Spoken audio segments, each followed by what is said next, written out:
Hey boys and girls, how you all doing? Today we have a very special casting. I will be casting myself for the first time in history of my life. Alright, let's get into it. So this was the match for Treaty League final. So, well, I would say this Treaty League, it wasn't as expected. Because well, most of the people were busy just because it's almost end of the year. They were just busy doing their stuff, so mostly they couldn't either complete their match or participate. So even those who participated, some of them had to just disqualify because they couldn't complete their match by the time given, by the given time. But in any case, the game I will be casting now, it's the final games. So it's me and Lord Voldemort versus Jokebox and Peha. So I'm trying to figure out which one was first. I think it's this one. Is this the time or the... Yeah, I think this is the time. I think this is the first, if I'm not mistaken. Hopefully I choose the right one.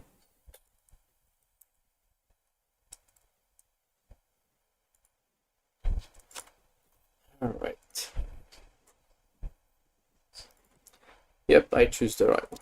Okay, so this is the first game for the final games. Okay, let me adjust this and then we can go. So as usual, we will skip through the boom, and then on the last 5 to 3 minutes of before the treaty end, we will just go with normal speed, and then we can check the base layout, the starting army, and all this stuff. So as usual, we will just check the cards, the decks, and all this stuff. So this game I played with Japanese. Oh my god, why my mouse is acting weird today? Okay, so today this game I played with Japanese. So 1 second.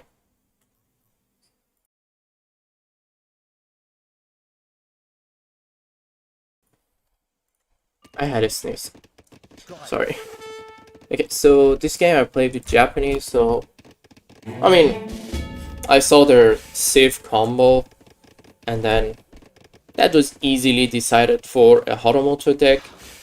And then since I have a French as well, I can easily go for the food boom and then trade for gold and then send the gold to get export. So the reason that this Horomoto strategy with French is stronger is just because you will get to trade with them, and when you trade, basically your food gather rate is better than your coin gather rate overall. So that's why you will get more coin return in return, and then basically you will have more export after you send the red seal ship card. So basically more export means more Haramotos. So aside from that, since I saw I have a French ally, I took out my H3 Yumi card. So instead of H3 Yumi card, I put this card, which increased my Lancers, sorry, not Lancer, my Nagi's 8 damage against infantry. So I took this because I know French skirms are really strong. So what was the plan for this game was to force the enemy team to just go for a team fight. So basically what happens is when they go for a team fight, I have a strong musketeer and strong heavy cavalry, and French also has natives, which he will get on this map, and also strong skirmishers, as I've said, and also strong melee cavalry, which are the gendarmes, obviously. So with this combo and then mixed with the Haramoto and Mortar and a bit of help with French artillery, that should be more than enough to break the enemy, and that was the plan for this game. And later you will see how we set up the plan and how we did it, so you will see that later. But other than that, let's check others deck. I mean, it's kind of weird for me to discuss all these during the video, and I don't know why Voldemort sent the Royal Mint during the boom. How many times should I say it? Oh my. I mean, you can easily... I'm sorry. You can easily neglect this card. I don't know why people send it. I don't know, like 5k difference on the boom is not much for me, at least. I prefer to have it later on. Sorry. Okay, and other than that, his deck is pretty standard for a French with natives. So he has the Infinite Gendarme, he has the Infinite Harun, which is obviously great, and he has all the plantation card, which is necessary. Sorry. I don't know why I'm so dry right now. I think I'll just make a short pause, and then I will grab a drink later on for the second game. But other than that, this map was Savannah. As you can see, they have Yoruba on this map and also Akans. The Akans have really good upgrades. Firstly, you get this, which is basically an additional explorer. So you get this, and you will... I mean, later I can show you what the Akan Tufohan look like in terms of stats. So that is for later. And then we have this, which is the training speed basically for infantry, which is obviously amazing, and also it gives 5% more movement speed. And to be fair, I didn't really feel much after using this on this map. I don't know why. I have a feeling that I forgot to send the what was it called? Actually, no, I took that because I remember I didn't took the legendary native because, I mean, in any case I was not going to use native and only had this overpop at the start of the fight, which is 12 of these Archon musketeers. So I didn't do that upgrade, but overall I didn't really feel that much difference on Japanese on this map. I don't know why. I felt like my infantry are training with the normal speed as they are. I don't know, I might be wrong. I might be missing something somewhere, which I don't know. But in any case, oh,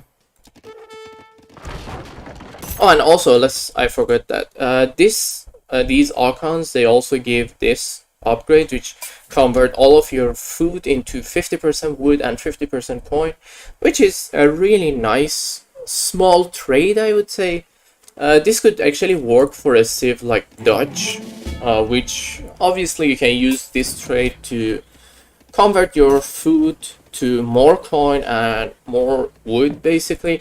But you have to take a note that on this map, these natives, they cost coin and food only. So basically, oh, actually, except for these Eurobos. But as you see, the Archons also, they cost food and coin. So basically, you need more food and coin on this map rather than much wood. And basically, they also have a 10% boost on economy, if I'm not mistaken. Let me just double check because I forgot that. Okay. Well, everyone took that already, so that's why I cannot see it. But there is a 10% boost on meals and plantation as well, if I'm not mistaken, which is obviously a really good upgrade. I mean, as you see, these French villagers are just having the best of their time.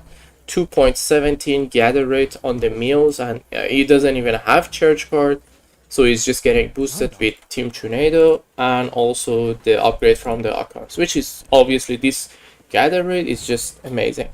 And how are you doing, Social One and Lucifer? I hope both of you are doing fine. And let me tell Brandon, testing. Okay.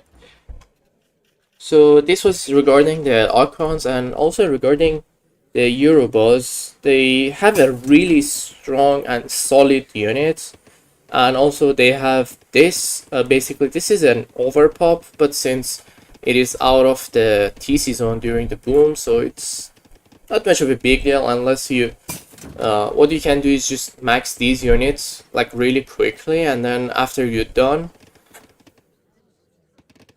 basically send this upgrade, and after the because this is a one-time upgrade, so it makes a clone of these Europa units, so basically you will get double the amount of unit that you have, but then again it's just one time.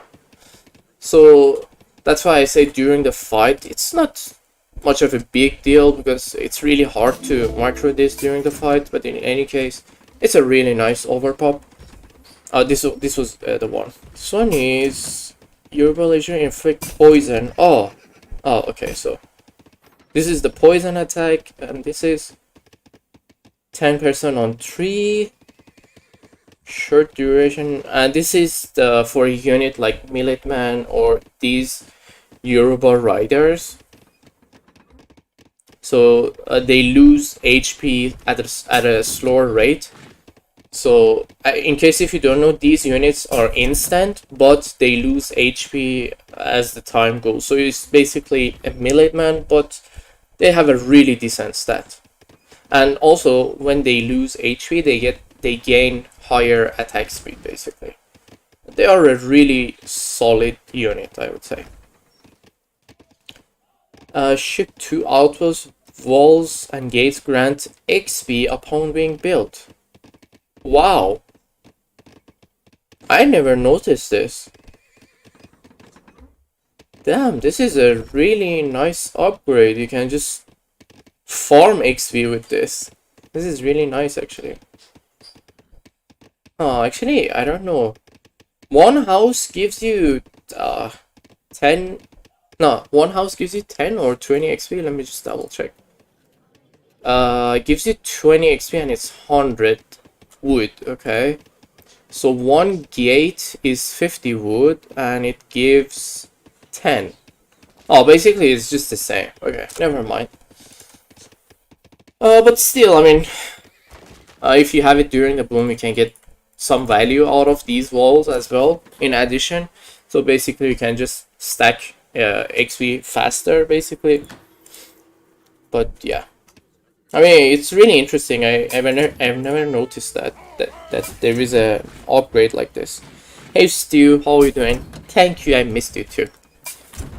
And also one more thing, PayHub, I think by accident he took the wrong deck on this match. So he was planning to go for a native deck, but I guess he just misclicked, or just for a second he was just not thinking and then took a non-native deck.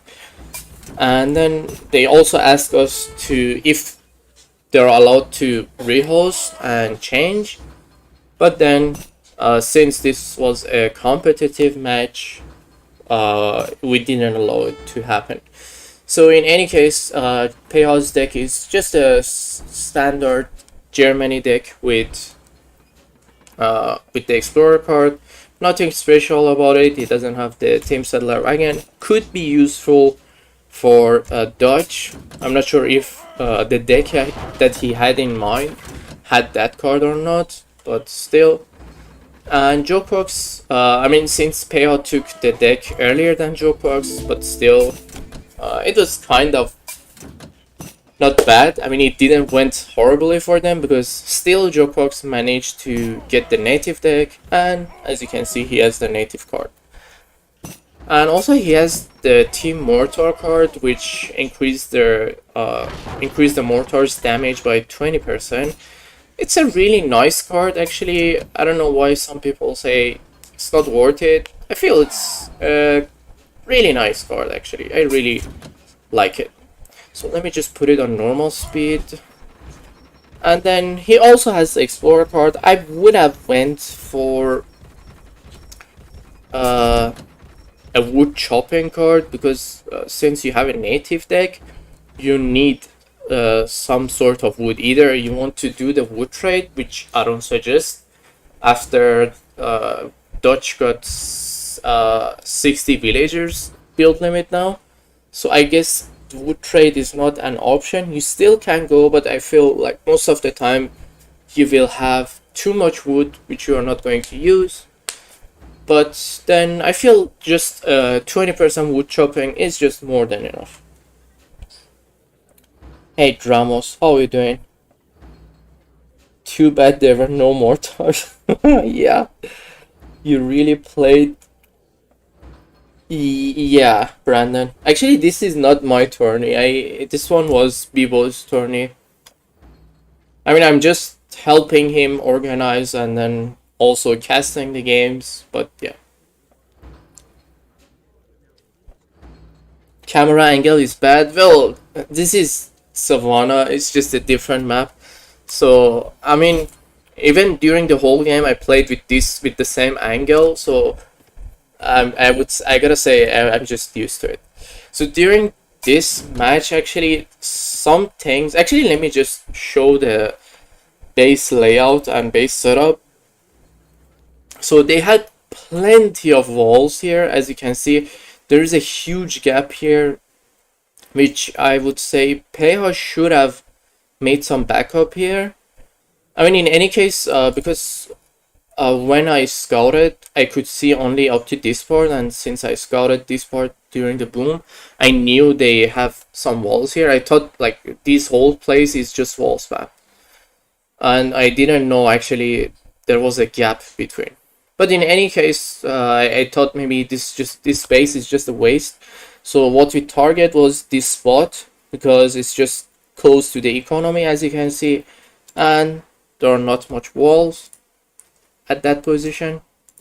And as for the other side, they actually did a really nice scouting. And hello Jokebox, what is this near my shrine? Seriously?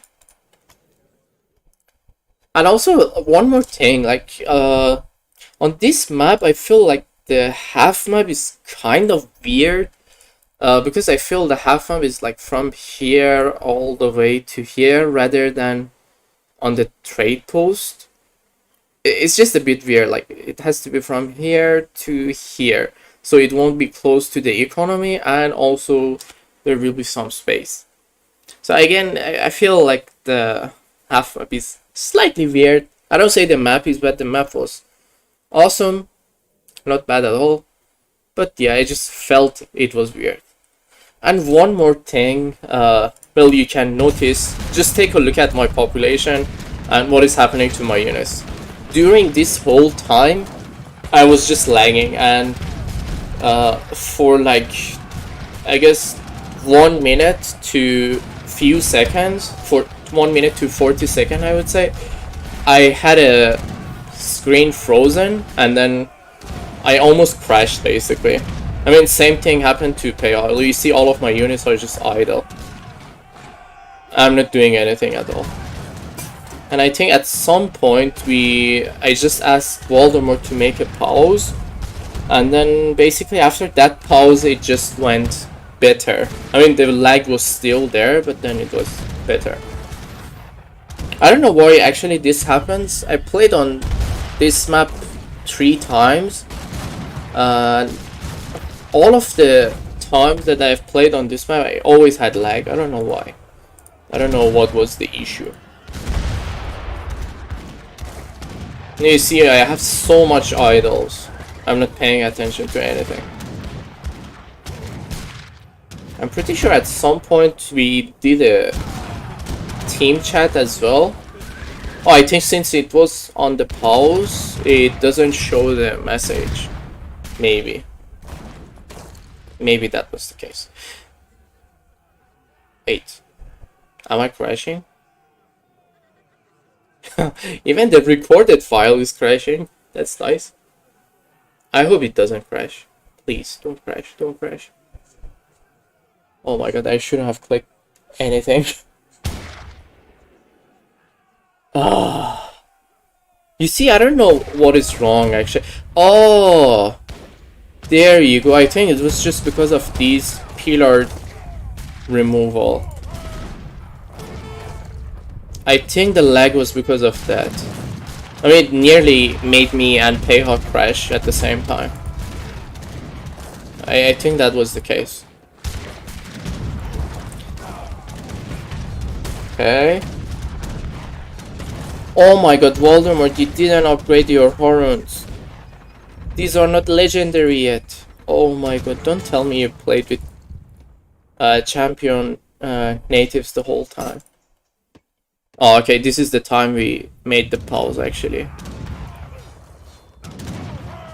See, like both of us are just idle. We are not doing anything at all. And then after the pause is done, we are just finally moving. And one more thing, which I did like completely wrong. Well, this was due to the lag. I made the wall, but I don't know why it didn't start to build.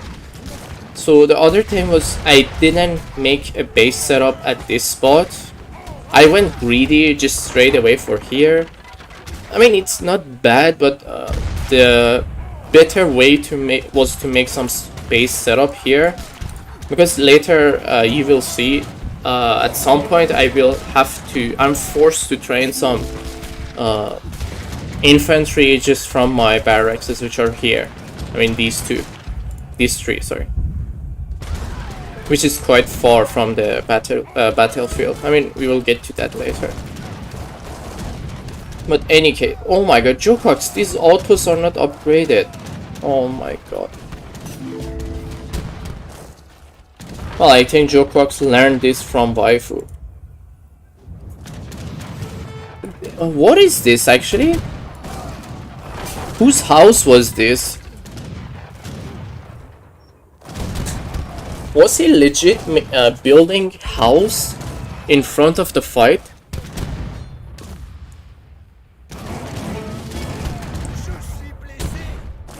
League is open forever. Hey Vivid, how are you doing? Vivid, you can always join us. I mean, regardless. You can even team with me, or Vifi, or Dramos, or whoever you want. This map is gold for British and auto. Why British though? I mean, just because of the red coast?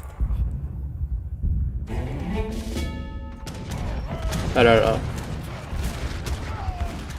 And one thing, it was really annoying. I was just having so much lag that I could not move the screen, and then he was just moving with the war wagons to my daimyo, and then daimyo and shogun, and he was just killing them.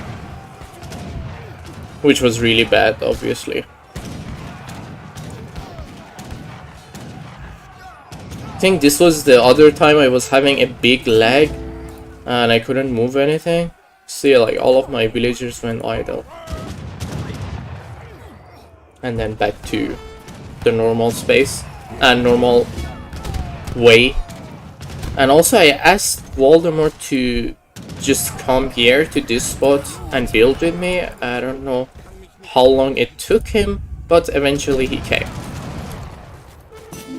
Because since I have Horomotos, I just need a bunch of skirms with me, so these skirms will help me to get rid of these war wagons and halberdiers, and then at the same time I'll just go with Horomoto and Nagi and artillery, basically. And then this map control from here to here was not ideal. Actually, let me see. Does this guy debuff as well? Or is just a monk? Oh no, it's just a monk. I thought it applies for all heroes. That would have been interesting, actually. I mean, it's broken at the same time, but it would be interesting. Jokox was panic building everywhere. Well, Tori and Mr. Sis just took forever to reply, so they just got DQ'd, basically. I've waited for Tori and tried to contact her a million times, but then I guess she was busy, and then basically they just DQ'd. I think we waited for like 1 week plus for them. There was no reply.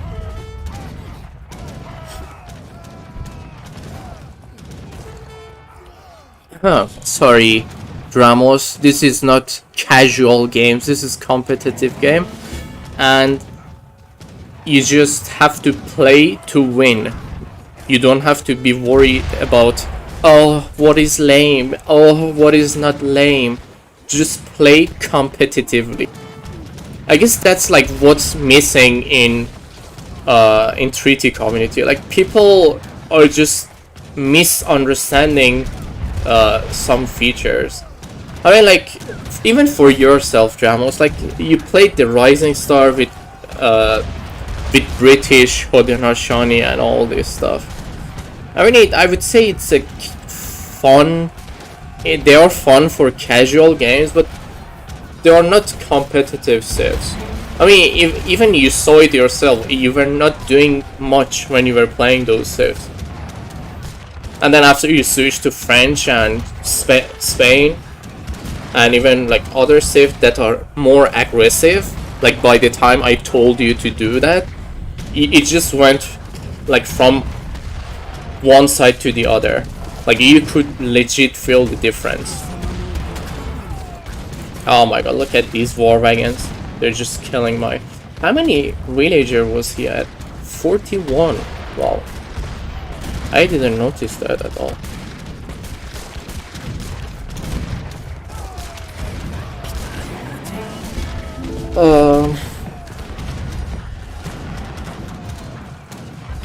Yeah, he was legit panicking, actually.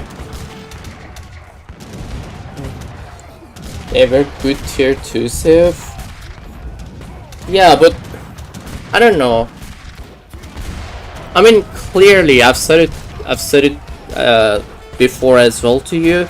Like, when you are the upper hand, like, I mean, just be real. I mean, you and Titanic, you are the upper hand. And like, Titanic is not also like that familiar with Sweden as well. So why would you go for a support save for him? Why not play the aggressive save for yourself and then let him do the support? I mean, as soon as you did that, you just saw like how much difference it made.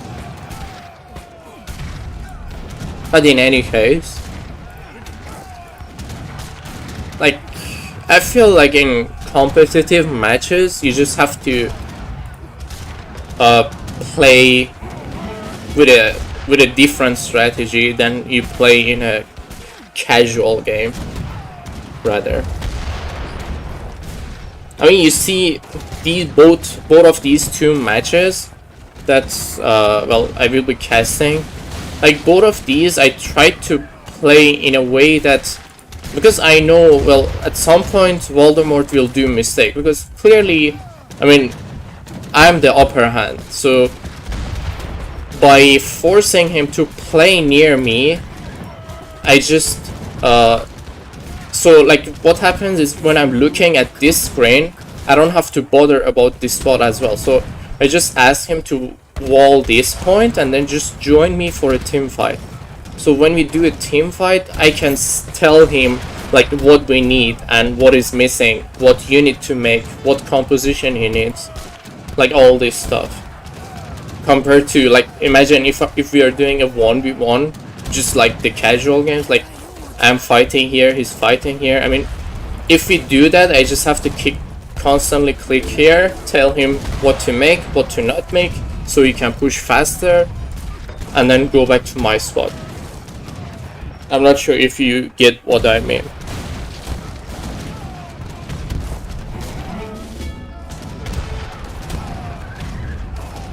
Oh my god, seriously? They banned Hero? Come on. I was legit, there is no way you would consider Hero OP. Sorry, not Hero, Hoden Ashani. Sorry for being... sorry for saying it wrong. But yeah. And also I set my TC, I think this one, I set it here and then spammed villager for multiple time, and I don't know what happened to the villager. I think they just got raided by some cavalry or some halberdiers, I don't know. Jokrot was just wall spamming us.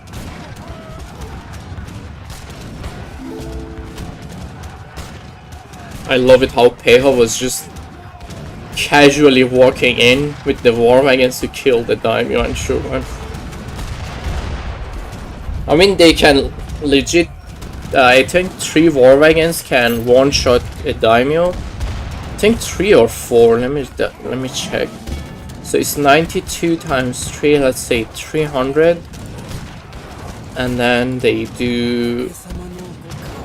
Oh, actually, he needs more. My bad. Wrong calculation. But in any case, they can shred the daimyo like really fast. Here you see, dead.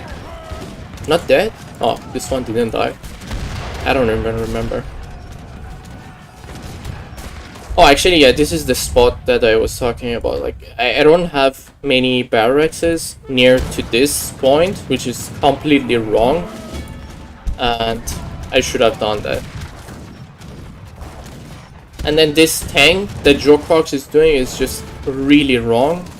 It's just, firstly, he's suiciding unit. Secondly, he's not defending their base.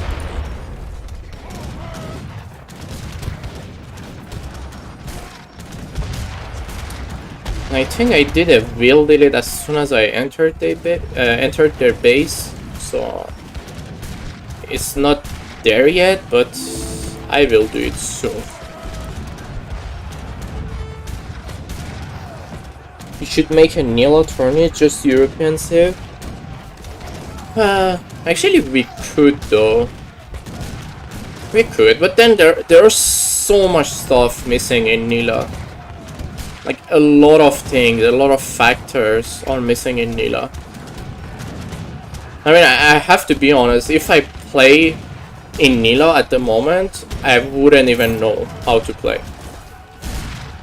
Just because of all the changes that exist in D and also in Asian Dynasty, which was not included in Nila. But I mean, it would be fun. But again, I'm not sure how many people would like to participate on that. I don't know. Actually, maybe I make a poll in the in my channel and then see what people would want.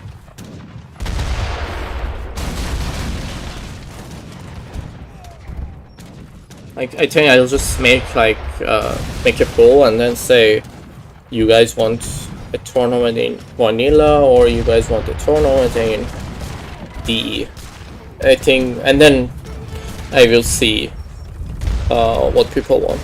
Because the next tournament that I have in mind at the moment, it will be on DE, and then it's gonna be a 2v2 again, but with different factors and rules, obviously. So, I mean, as you can see here at the top, I have reset the prize pool as well. And by the way, one more time, congratulations to Ramos for winning the Rising Star Treaty tournament. And he just cashed out $450. So big congratulations to him one more time. He deserved that.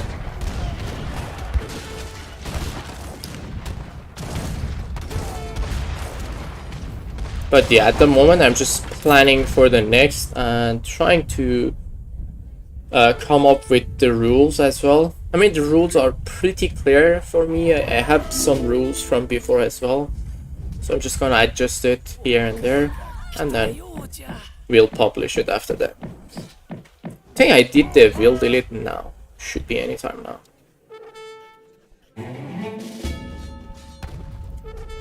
At this point, they didn't even notice I was in the base, because I watched Jokebox's video live, and then he just said, I mean, Peiha didn't notice, but Jokebox noticed it. I swear, these supposed to train faster. I don't know if it is always at this speed or I'm just wrong.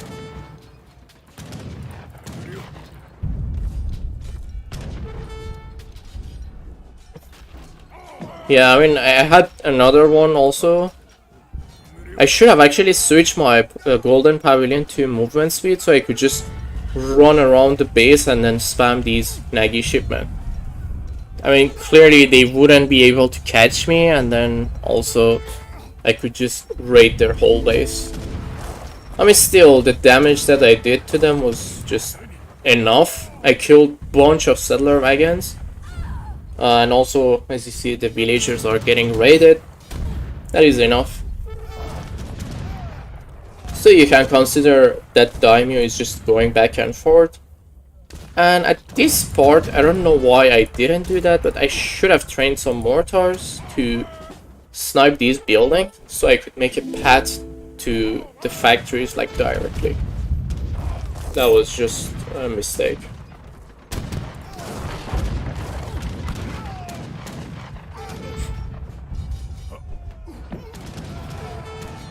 These war wagons were just on my face, and it was super annoying.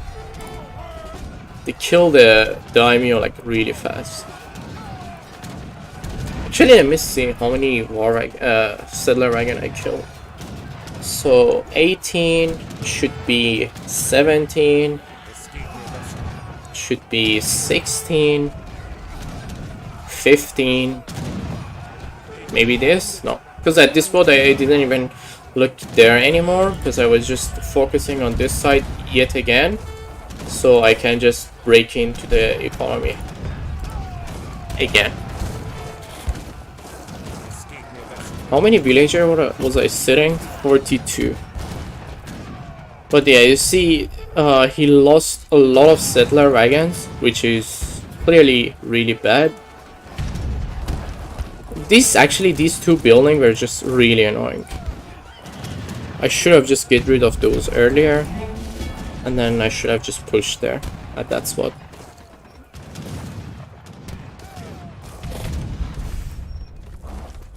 But then again, failed Jokebox should have trained some units from some barracks here, and that would have been more useful. Oh my god, he doesn't have gold at all. I didn't notice that. And I was wondering how is he sitting on 160k score, but I didn't think about him having 500 coin only.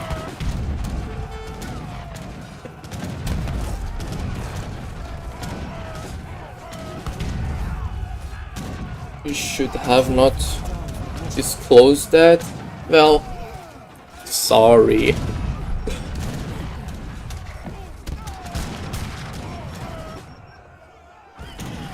It's okay, so I mean, at this part forward, I just saw the gap between our economy, and then I just retrained some villagers. So all we had to do was just apply some pressure, and then until they just drain to death. Because I mean, clearly Dutch and Germany, they cannot do much. And after the tournament, I speak to Jokebox and Peiha. They said their plan was to make us use our best save, and then basically they take a bad save which is, I mean, Dutch and Germany. So after we take our best civ, they just take 2 of their best civs, basically. But then again, as you see, I mean, Japanese is not my best civ, clearly. I'm not saying what is my best civ. Whoever knows me, they know what is my best civ. But in any case, I mean, I played a lot of Japanese in Asian Dynasty. It was one of my main civ, but in DE, it's not my best civ. So I guess Joprox and Heiha were kind of surprised and disappointed at the same time. So, but then again, it was a really nice match.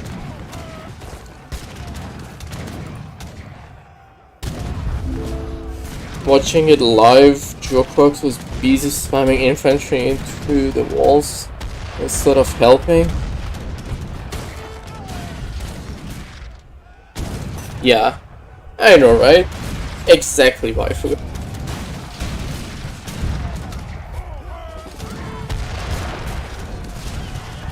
I mean, these like underpop, being underpop at this spot was just because of these buildings, which are quite far.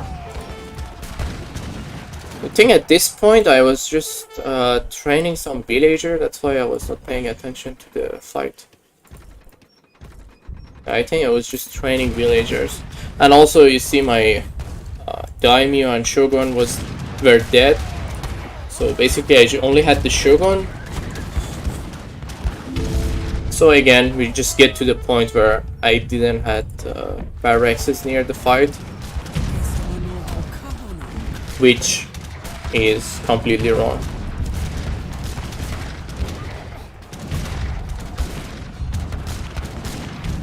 I think this was the other part which I was lagging. Couldn't move the screen for a few moments, and then after that it was fixed. Like I was trying to move down with my screen, move down to the screen to drag these units, but it was just keep going frozen. Let's see how much economy they have now. I actually don't know why Joprox was still chopping at this point. I mean, I don't think actually he saw that these natives, they cost food and coin mainly. Yeah, well, Dramos, the point was I didn't even had the FB. Wait until you see Joprox's glorious start in game 2. Oh, I didn't say that actually. I mean, I didn't see that actually. I mean, I saw his live after the game. Maybe I skipped through that part. Maybe that's why I didn't notice anything. But well, we will see. Okay. So it's GG. I'm just gonna go to the stats because sometimes when both players just resign, it gives me OS in the recorded files. So, well, in terms of economy, wait a second. Wait, what? Resources. Wait, how does Germany has lesser resources compared to Dutch? Wait a second, I have to see this graph.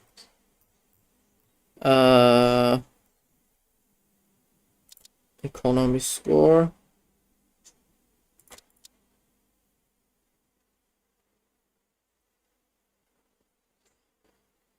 Well, I guess maybe... Actually, how does this work though? Why his total resources is lesser than Dutch? How does that work? There should be something wrong there. I don't know. only the trade, but then the trade doesn't boost the uh I mean, it's the same amount. You just get 50% more coin, and well, you get 50% of the food to coin and 50% of the uh food to wood. Actually, yeah, maybe you're right, because basically he just went full on wood on food, and then basically he went for that trade, I guess. Yeah, it makes sense now. Yeah. All right, I see. I see. And military, nice KD drop box. Amazing KD drop box. 906 halberdiers. Amazing. Look at the resource graph. Oh, okay. I'll check it now. Okay, the combat is okay, resources. Should be total resource, right? Oh, okay.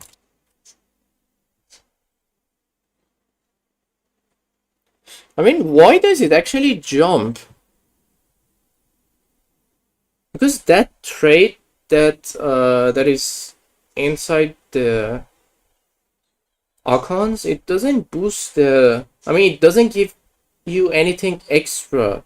It just switch it for 50% food and gold.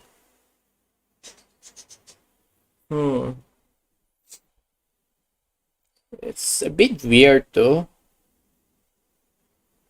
I mean, this is just basically a jump to the score. I don't know.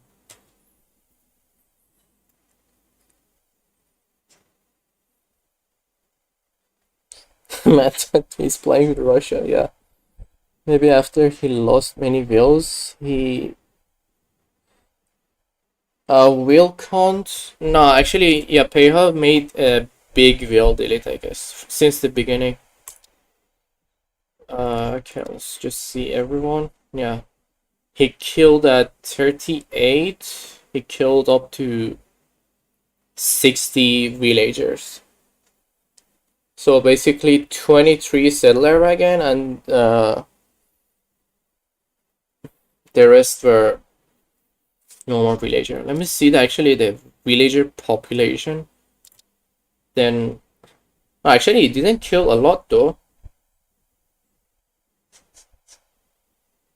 That's not a lot of villager. He told me he killed more. Oh, I see. I mean, this is just a normal build, isn't it? 83 population on Germany, villager population. I mean, this part I rate them, so that was expected. Hmm. My teammate playing Dutch was at 10 total resource gathered. Ah, waifu. It's almost like windsurf. That was just next level. And actually, how much score did I get? Wait, oh, I'm this one. 180. Oh, that's good for Haramoto actually. I trade. Oh my god, I shouldn't have pressed view map. Now it's gonna restart the game that we watch. Just have to wait it load and then quit. Yeah, let's just restart and we move to the second match.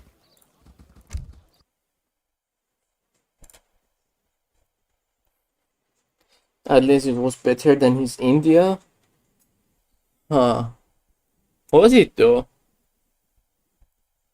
I mean, actually, both games, I gotta say, I don't know why he didn't use the overpop with either India and Dutch.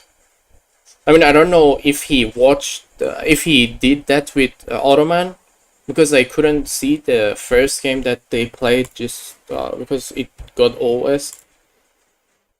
Surely there is a game 3. Want to see game 3 after that? Huh? No, it was 2 games. Ah, why am I spoiling? Well, you will see the next game. Now we are moving to the second game, actually. For the Shogun, Ramos, I've asked them. I swear, I've asked like every single bug that exists inside Treaty. I've already asked them to fix them. I'm doing my best, trust me. Don't forget to pause and check jewel clocks upgrade and would count at. Oh, okay. Okay, I'll check that. It's too busy spamming Jans only. Oh, alright. Well, Costas, this tournament was almost like a mini tournament. It didn't have a prize, so it was more like just for fun and competition. Nothing much. Okay, let's go to the next one. I think this was the other one. So for this game, actually, we were not expecting Atlas to be there. Well, we had a plan. I mean, we had this plan with Waifu as well during the time we were playing ranked games. So we took Japanese and Lakota. So the plan was to just make a cav raid at the start of the fight, and then the Japanese daimyo and shogun will just follow the Lakota's cavalry, and then we just enter the base, and Japanese will start to spam units inside their economy, and basically that's the end for their economy. But then, since this map is actually, I have to do this, okay, else it will lag a lot inside the stream. I mean, for me, I don't get lag, but inside the stream it will lag. Okay, so the sad point is in Atlas there is 2 choke point. So basically, when you set up on half map, the enemy will see everything that you have. I mean, there is no way the enemy is lining up here, and they don't see what is coming to their base.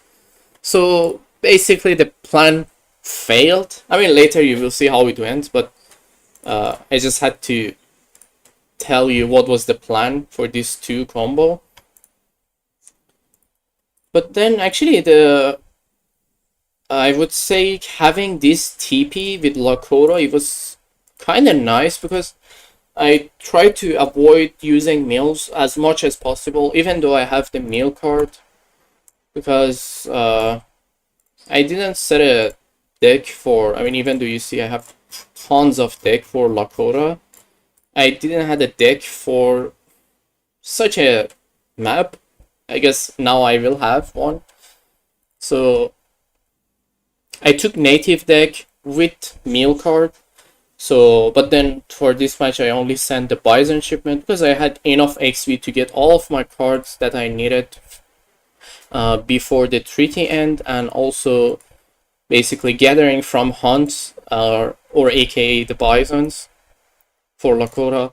It's just much better because they get better gather rate, and also they have gather yield as well, so you will get so much food out of that. And also in addition you get the bears. So I would say actually in terms of economy, this map was kind of good for me, but in terms of setting up and applying the plan that we had in mind, this map was like one of the worst map ever for that plan. Lakota Japanese cheese, yeah. Oh my god, why no one is telling me I didn't? Thank you, Eugene. Thank you. Okay, so yeah. So it's Atlas, trade post, and also this Berber settlement. Yeah, windsurf, too late. I've already fixed that. But still, thank you. Thank you. I remember one game where I had 60 Carolines pre-nerf at the exact spot he tried to dog box and he got through 5 layers in 5 seconds. When was it actually? I mean, I kind of remember which one, but when was it? Yeah. And actually, one thing that went wrong on this game, Voldemort forgot to set his Golden Pavilion on movement speed. So basically, when you get, if you don't get, there is no way your daimyo and shogun can catch up with the Lakota's cavalry, because your Lakota's warchief just gives movement speed aura to the nearby units. So basically, all of the cavalry that move with your explorer, they get 7.76 movement speed. So since he didn't do that, he couldn't catch up with me. So he just got fall behind. And as you can see, from here to here, it's just a long way. So that was another factor which was failed. And then look at these goat killers.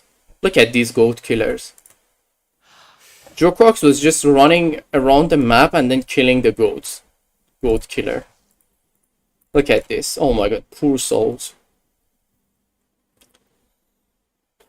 But, well, actually, let me show you my deck and we will have a deck discussion. So, again, I just set this deck specifically for this plan. So I had the infinite Comanche allies. So basically this will also help my start fight, which was going to be set up at this point. So this was supposed to be here with bunch of other Wakinas and basically a standard start with Lakota with some mortars as well. So I set up here, and at the same time I did a wheel delete. I think I did like 10 wheel delete because it was enough to max out the Tashunki, and then also with the overpop from the town center, that was, which was I think 15 Tokolas if I'm not mistaken, or actually 13 or 14, either of these. With those and the explorer, they can siege through the walls like really fast. So I thought that would be enough, but then still the plan, as I've said, since they saw what is coming and from where it is coming, they could execute it before we get into their base, which went wrong. But still, actually, this was like one of those nice matches that I had in a while. But I have to admit, I don't really like this map. I mean, don't get me wrong, the map is really nice. It just, I mean, the fact that there is this cliff here. So basically, well, later you will see what will happen to the fight. But it's like kind of hard to make a map control on these spots if you're pressing from this side. I mean, this side to here, when you're pushing, basically enemy has the advantage of base setup on these spots. So basically, you controlling these spots is just really hard. I mean, same goes for the other side of the cliff. But then again, I have to admit, this was a really nice match. And let's check Jokrox's deck. He had a wood trickle. He doesn't have coin. Well, he doesn't have 2 plantation cards, which is wrong. And he has team native warrior. Well, later I will check if Peha has the Cherokee allies. He should have it. And other than that, his deck is pretty standard. Well, except for this and the 2 coin cards which are missing. Other than that, the rest are, I would say it's fine. And Peha, he has the Cherokee allies. So that native combat card is team native combat card that Jokrox has, is kind of useful for Peha as well, because It's 10% boost to these units as well. So clearly it's not a bad upgrade. And he doesn't have refrigeration. He has the 10 infinite Caroline, he has case shot, the mercenaries, and infinite fish crates. Let's see actually if he has sent the fish crate. Yeah, he has sent one fish crate. Actually, in fact, since you got trade post as well, you could do triple fish crate. I'm pretty sure that could have went well. Why would you set your trade post on wood during the boom? Oh my god. Come on, just leave it on XP so you can have the card advantage. I don't know why people do this. I mean, if you get like double TP and then set both of them to resources, that's something, but why would you not get extra cards before the fight starts? And for Voldemort deck, he has well, his deck is just a standard Japanese deck, and he has the Yabusame card, which inflict more damage against artillery. So this is a really good card for Yabusame, especially on this matchup where there's gonna be a bunch of artillery. And actually he doesn't have the Nagi card, which inflict more damage versus infantry, just because there are Carolines on this matchup. So this deck selection, I would say, is just perfect for this matchup. And also this card, I really love this card. I mean, even though on some of my Japanese deck I don't have this card, but still I really enjoy having this card. It's just so annoying. I mean, at least for me, it's just so annoying to see a debuff circle all around my units.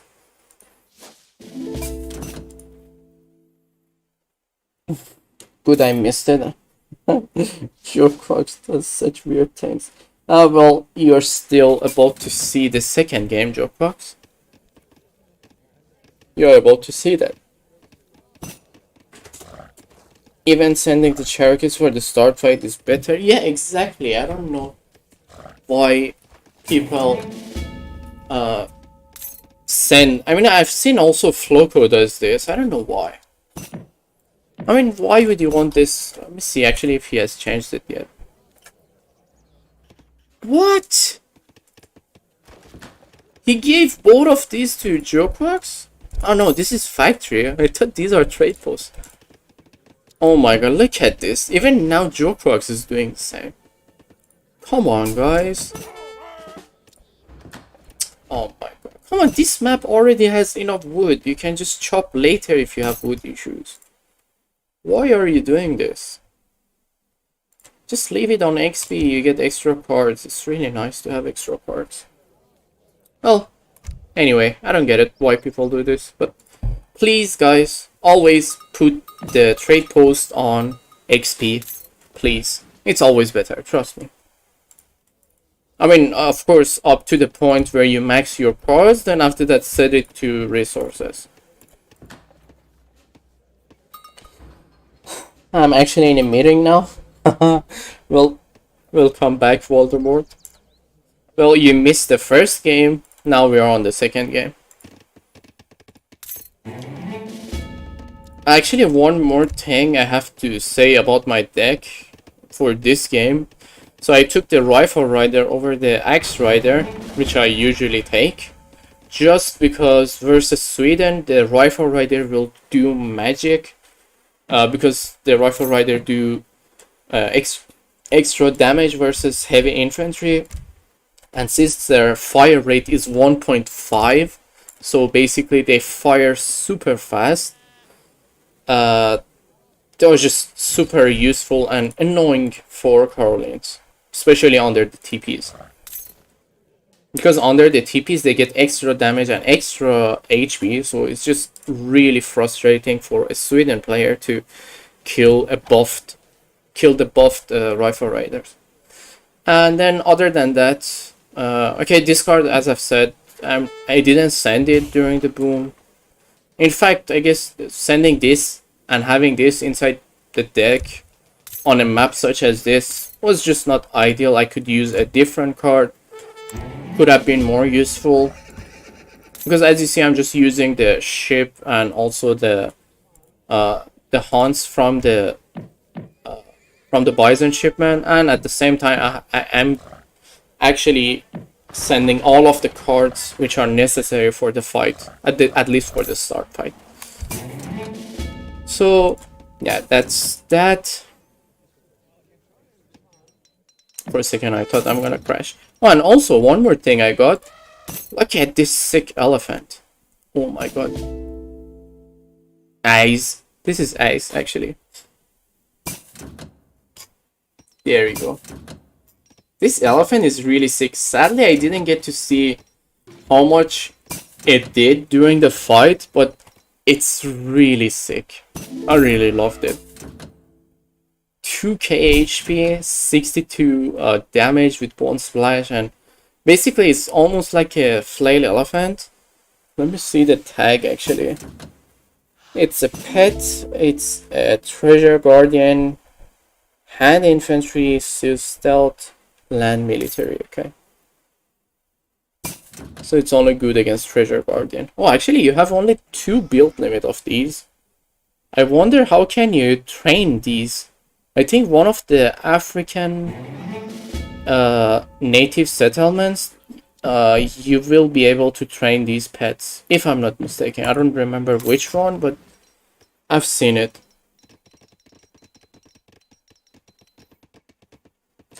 Did so bad in this game. So many mistakes. Even the boot ran out of food before Imperial. It's fine. It's fine.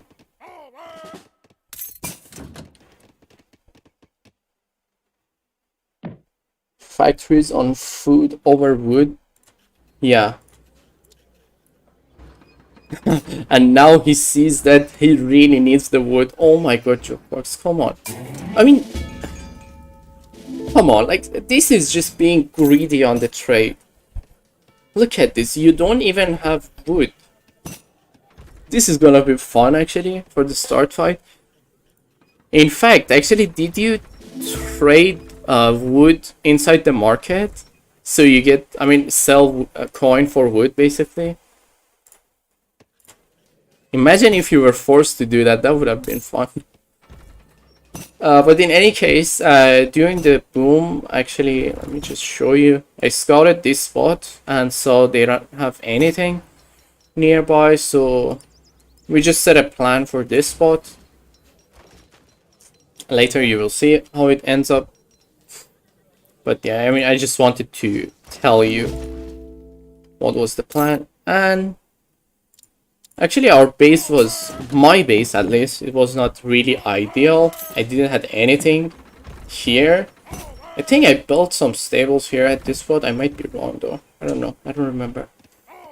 But yeah, I mean, I was sure that I'm going to secure this spot, but still, it was kind of risky. I should have made some stables here.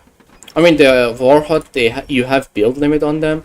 You have 7 build limit on the war hut, but for the stables I could just build like 1 or 2 stables here just to be safe. And oh, actually we had one more issue. We couldn't close this spot, so vividly, if you're in chat, I hope you are, please take a note of this. I mean, you see, we couldn't close this, so if, let's say, I mean, this was a competition, so people usually respect the rules, but let's say if you're playing in a ranked game or a casual game, then basically a player can just set a villager here or here, you won't even see. So they just build a cavalry, I mean, build a stable or like some artillery foundry. They can just walk into the base from here. It's just wide open. I mean, we have discussed this at on the map discussion live that we did. So Atlas closing gap on these spots is just necessary. I mean, same thing applies to here if I'm not mistaken. Yeah, you can see the circle is not towards the edge of the map, it's just up to here. So they cannot also close the wall completely. I mean, he's lucky he got trees blocking the way, but then again, it's not ideal. And also in 3v3, I think it was just larger than this. So please, make that adjustment. And actually, I set my villagers here on the community plaza. I wanted to train the millet man from the community plaza because they don't cost pop, but well, for some reason I forgot to switch it, and then it was slightly late already. I sent them on the last 1 minute to train those, but then I didn't notice the community plaza was set on something else. Okay, so this is my start army. As you can see, I'm just making him think that I'm just starting. All right, do the pause already, waifu. Look at Jokox. Oh, thank you, Windsurf. Oh my fucking god, Jokox. Well, it's really sad. I cannot see what else he's missing. But yeah, he's just taking the upgrades just now. Come on, Jokebox. I mean, why did he even spawn this salt mine? It's just useless. I wonder if he's missing any capital upgrade or not. Well, yeah, his explorer is not upgraded completely, but his native units are legendary already.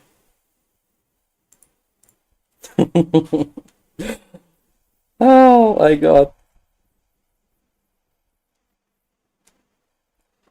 Oh my god. Thank you, Windsurf. Thank you, Windsurf. Amazing.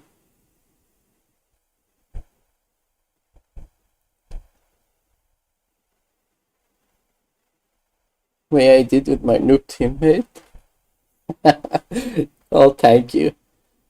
It doesn't have church ops? Oh my god. Which one? The training? Well, one more thing which is missing in inside the recorded files. Please add the ability where you can see the text and the units and all this stuff inside the buildings. Please enable them. I mean, you can see it inside the trade post, as you can see, but inside the buildings, I don't know why you cannot see. Yeah, thank you, waifu. Yeah, Jukebox, insane boom. Oh my god. It was nice. Oh, okay, so here is what I did. I mean, 2 of my cav were left behind and I didn't see these.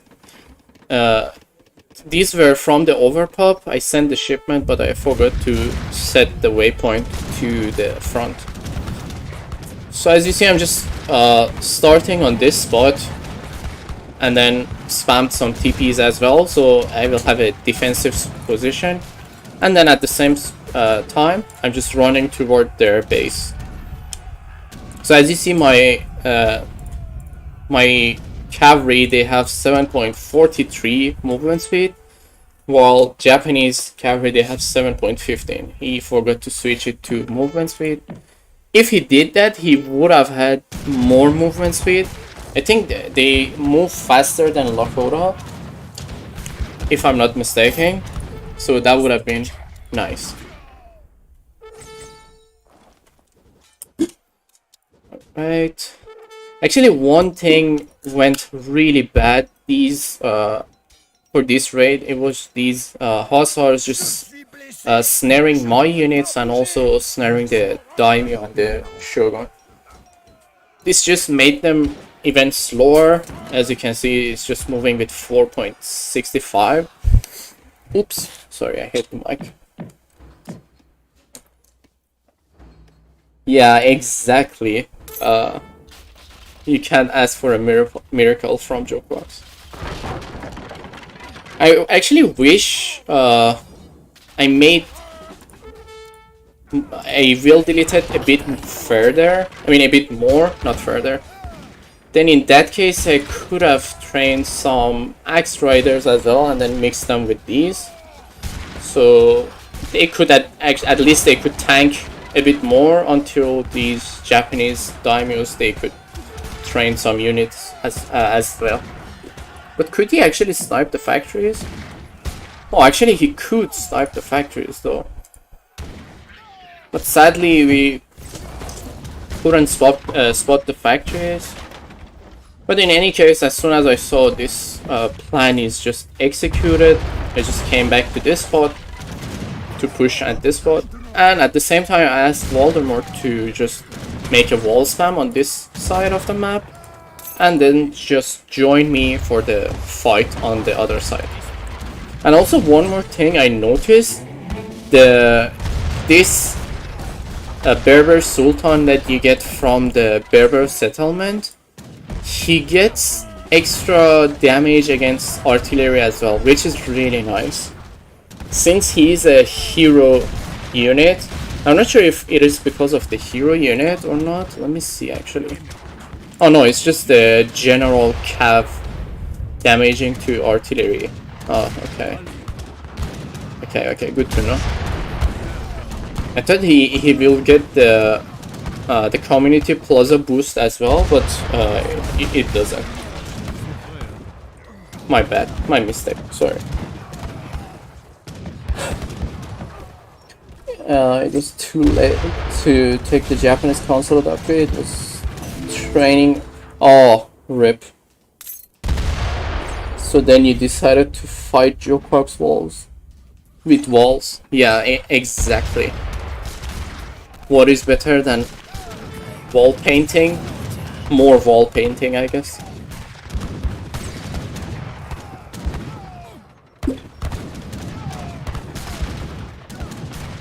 Oh, that was drained. Ah, it felt good. So one more thing I really love about Lakota is this card. So when you take that card, all of your native units, they just train instantly, which is amazing. And I'm pretty sure I moved my community plaza to this spot. I'm not sure it was, I mean when it was, but I did it. I shouldn't be doing it anytime soon. But I moved it to this spot so it is closer, so I'll get my war chief closer to the fight. But in any case, look at these sick unit. 876 HP and it's not getting the buff from all the TPs yet. Actually, for a while I didn't notice these two TPs. Just because I thought this TP was part of this coral, so I thought it's just the same. But then later I realized these two are the TP that I'm missing, which is kind of bad. Alright. So then I guess it was at this spot where I asked Voldemort to just move on to me. I don't know, it should be anytime soon, but as you can see, and yet again, Jokwaks with the stock outpost. That is amazing. How much wood do you have now? 2k, okay. At least you are having some wood now. Look at this beautiful painting here. Amazing. But then to be fair, Lakota plus Japanese with the TPs and Japanese Mortarus, it's just really a good combo, I would say. It's just really annoying to deal with.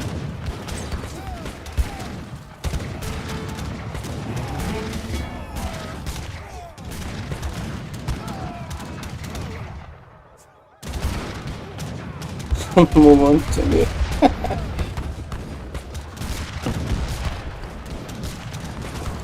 And one more thing I wish I did during this fight was to make a town center here earlier. I mean, I did it at some point later, but I wish I did it earlier so I could just make some walls here to close the flank. I mean, I did it eventually, but I guess it was kind of late. I should have done it earlier. Actually, I didn't notice Voldemort units were just sitting here. And these trees were almost kind of annoying also for us. I mean, it was good for me, but then since, as you can see, we have so many units inside this fight, we didn't have much space to maneuver with the artillery, so we just had to move on to this spot of the fight, which was kind of bad. And look at Jokebox sieging with these Jesuits.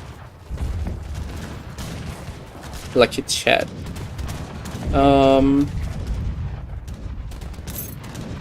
Well, actually, Jokebox didn't have anything here at this point. I thought he already wall spam at this spot.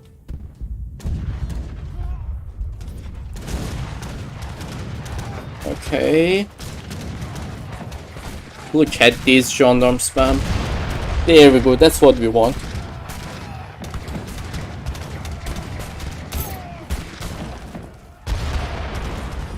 There is a better oh, is it?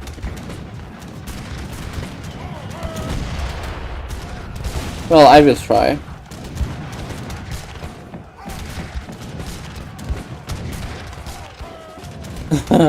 I know, waifu. Well, I can add those emotes to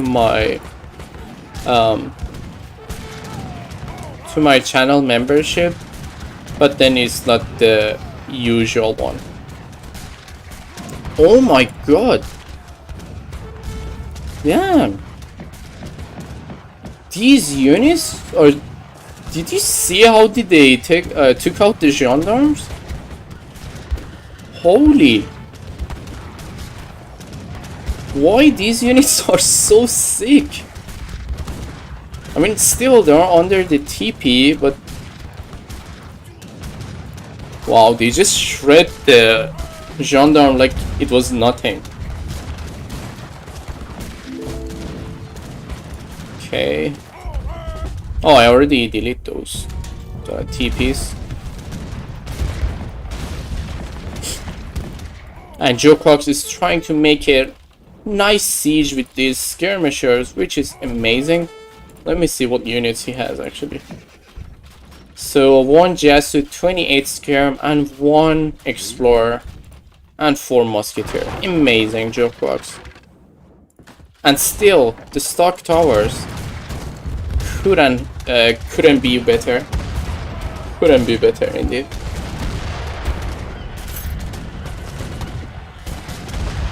He's fighting walls on the other side. Yeah, exactly. You guys killed Joker's talent of hating by trolling him. Oh, come on, Angst. Don't tell me you're trying to join the wall painter squad.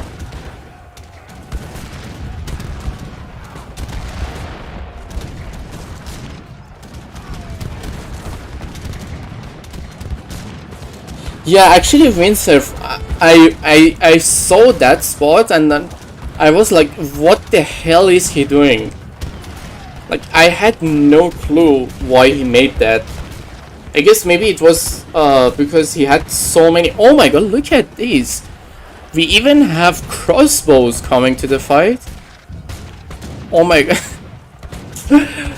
Oh, he doesn't have the charge tech. He doesn't have charge training speed. Oh my god, look how slow the units are training. Well, no wonder Jokox was rising in score. He couldn't send out the units inside the battlefield in time. Nice one, Jokox.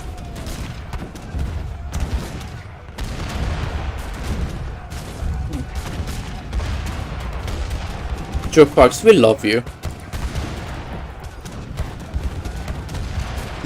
Oh my god. Okay, one more reason that you must always take the training speed cards rather than yeah, I just saw it, Windsor. Rather than having these TPs to set on food or wood during the boom. This is the other reason. Doesn't have infantry training speed, doesn't have engineering school. Oh my god. 10 more minutes. Oh. Well, now I see why he was just constantly gaining score. Let's see. I'm just gonna sit on Jokox until the moment I see when he sent this card. Well, in that case, I guess he has the church upgrade, but he doesn't have these. So that's why it's training slow.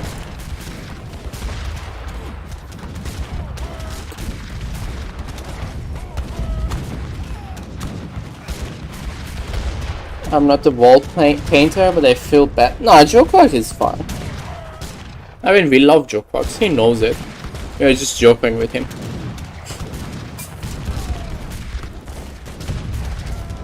Don't mind it.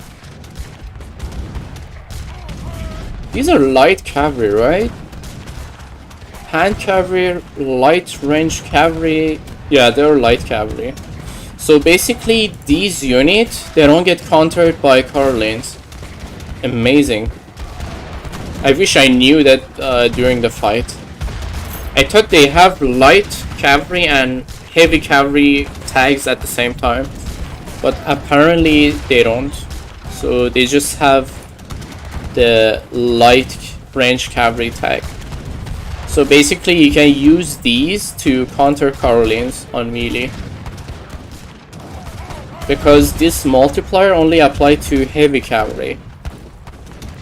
Interesting.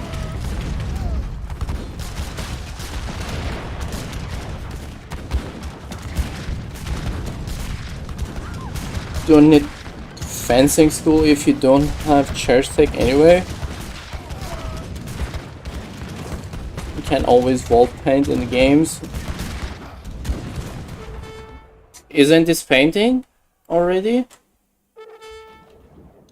Look at this, Skirm sieging like a boss. Oh my god, amazing.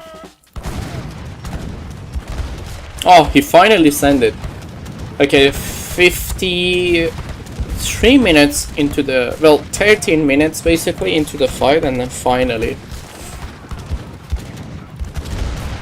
Oh, actually, never mind. I just realized he doesn't have the church tech for cavalry, and I'm pretty sure for infantry as well, because these units are training super slow.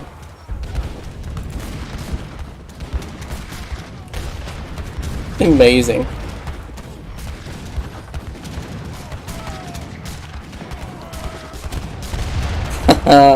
Dramos, you better answer that. Oh, it's training a bit faster, but still missing the church tech.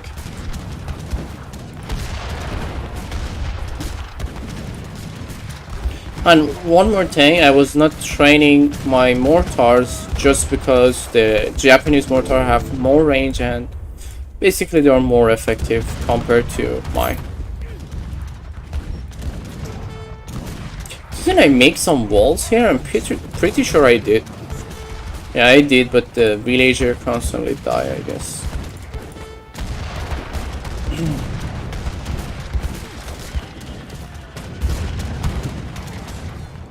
Voldemort with Jokox and wall painting in this game. I mean, I asked him to do it. I asked him to paint the wall so he can just join me in the fight and then fight with me with a clear mindset. I mean, doing this and then moving to your ally makes sense compared to doing this even though when you're fighting at this spot. I mean, we have seen what I'm talking about, so I don't need to elaborate further.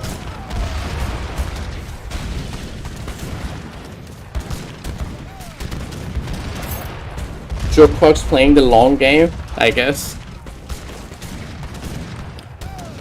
Actually, how much? Oh my god.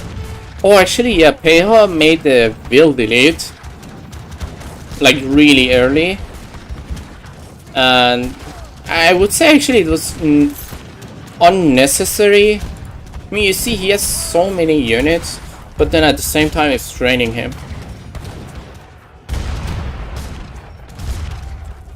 Yeah, okay, so this is the point I wanted to say about playing on such a map. As you see, it's really hard to close the flanks just because of this cliff here. So basically you cannot wall from here to here easily just because of this cliff exists here. And usually, I mean, at the start of the fight, if both players start at this spot, basically they will just wall their side of the map, so you will have a hard time closing the flanks on such a map. In fact, I guess maybe it was better if we went to this corner and then attack from the corner. I guess. Hello? Oh. I'm really glad he saw that. But yeah, I guess going to this side and then attacking from here was, I guess, more ideal, rather than attacking through this center with double flank. I mean, they didn't had anything on this side. If they had, I guess that would have been harder for us to maintain the position.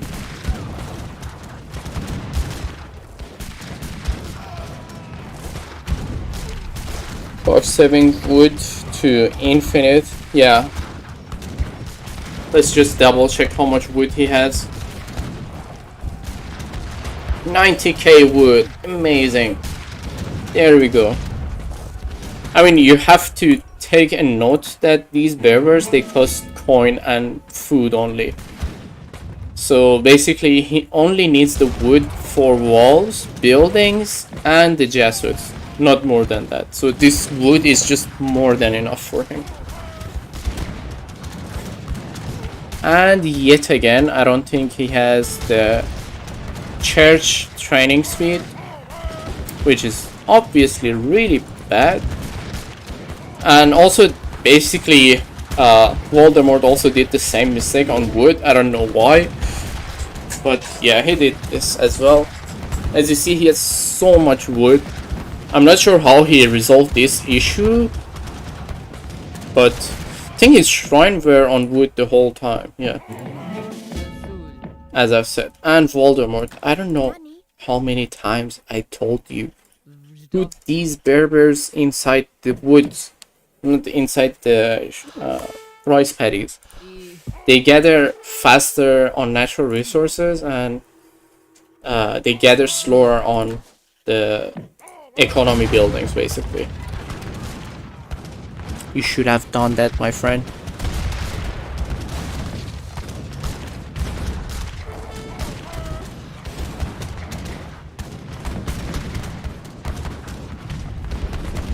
Probably building it to catch cab box.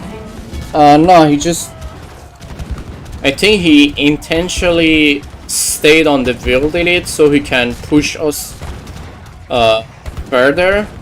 I mean, I don't think if he didn't have this build elite, they could have hold us with Jokrox not having the training speed card. I mean, look how slow he is training.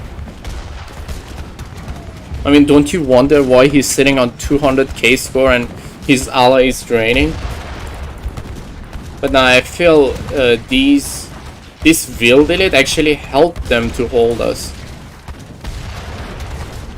Because I'm pretty sure these units that Jokrox has are not enough. And also I had the same wood issue. Yeah, as you see, during the whole fight I only had 12 villagers on wood, but still I was gathering so much wood. But actually, I mean, for me it was not that bad because I could use them for TPs, and then later I used the wood to switch to Seton bows and then give a rest to my coin gather rate. basically. Actually, the set-on bows are quite nice to balance out the economy. I mean, later when we get to that part, you will see how good they are on defending. I really loved it. Nah, the wood, yeah, the wood is actually pretty decent, I would say, on this map. Even though it feels like it's not much, but as you can see here behind the base, there are plenty of wood. Outside here, there are plenty of wood. I mean, you see, I'm a Lakota, I'm a chopping save basically. I have 3 wood chopping cards, so I'm gathering super fast, and like even up to the end of the fight, I will have so much wood. And also a lot of wood are left behind inside.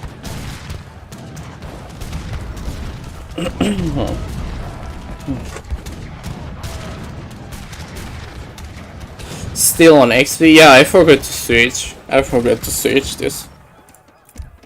My bad. Blame me. Blame this player. Throw the shit talks. Give them to me. Did Voldemort switch? Nice. Oh, actually, Voldemort, you also put it on wood. You should have switched it to coin, I guess, at this spot. I'm not sure if you did it later, but you should have. I think I didn't notice this up to the time where I was up to the point where we pulled back for a defend. But well, later we will see. More bisons, yeah. Bisons are always good.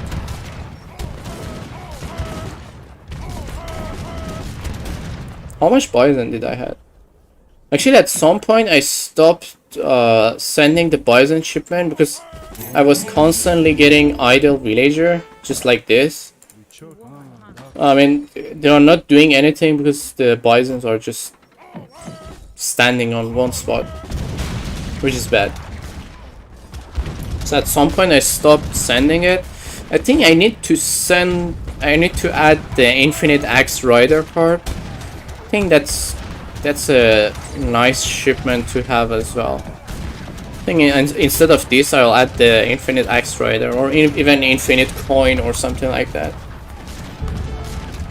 Because at some point you will have so many bisons inside your economy, you won't really need to send more.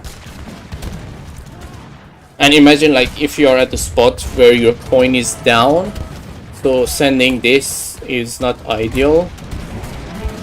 And I mean, right now I wasn't sending this just because I saw Voldemort is low on score and Joe Crocs was high on score, so I was just saving the coin rather. I think that was maybe a bad decision. I guess like 13 Comanche could have been really good as well inside the fight.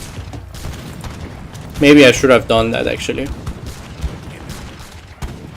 Let's see actually if Joe made the upgrade.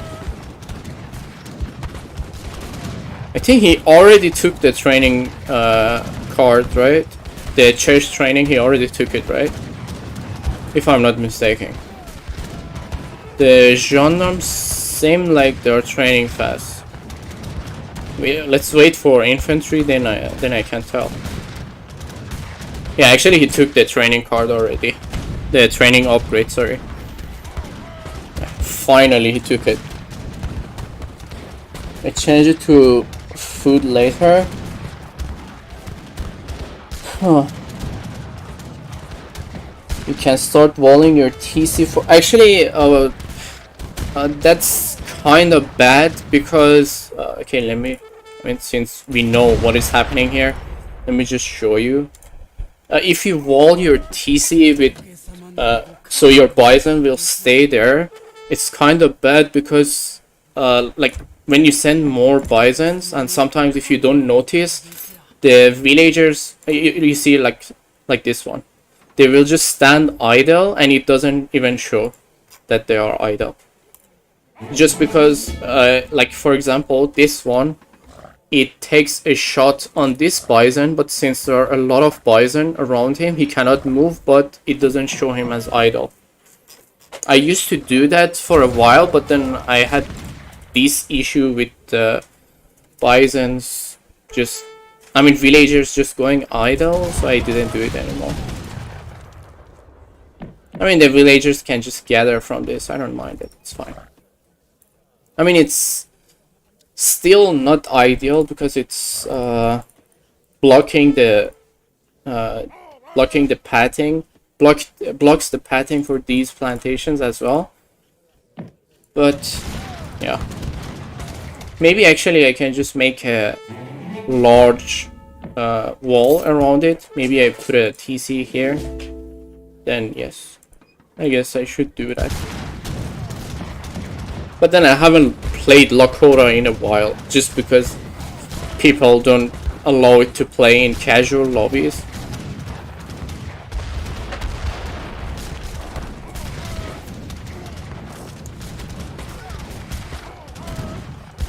Yeah. No mortars from Peha? Nah, actually Peha made a lot of artillery. Like constantly he was sending mortars from here and this spot as well. I don't know how many mortars I killed during this fight. Like one thing he did, and I feel it was kinda unnecessary. I saw him send like 2 coverings once in a while. I guess it was mainly for the flaming arrows, but I feel that could be neglected. I don't know.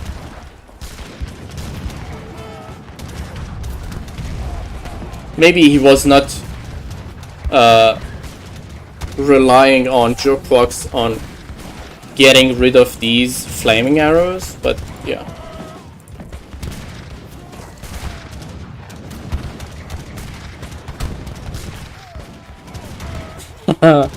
Fuck you, waifu.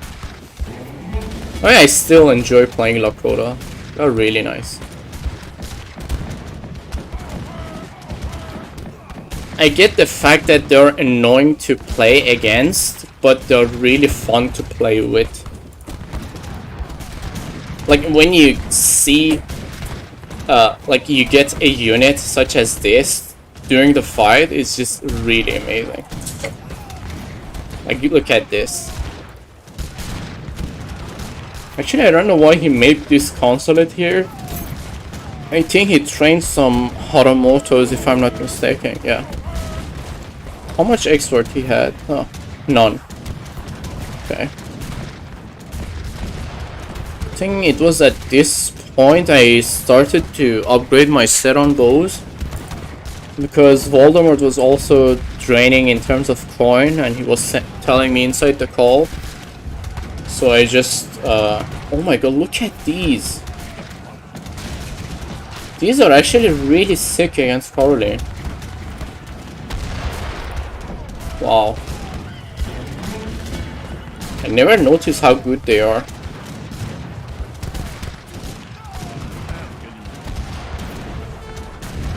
Yeah.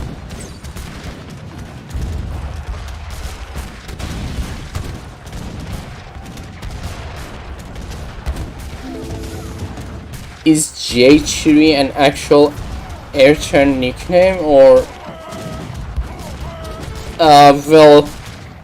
well, you know, some players, some people have some disabilities with reading and saying names. So Jaegerchere and Airchere, both of them are those kind of disabilities. So people cannot read my name, so they say it this way. They say it and type it this way.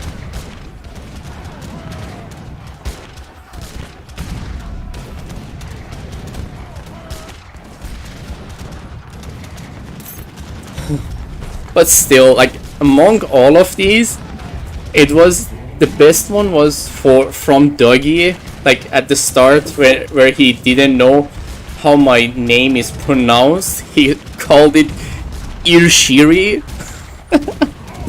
That was just amazing. Like every time I think about it, I just get a laugh.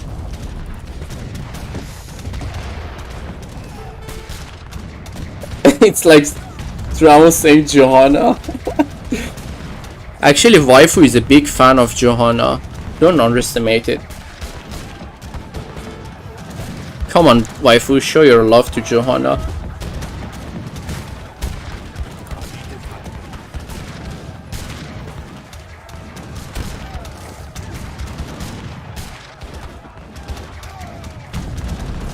Fuck you both.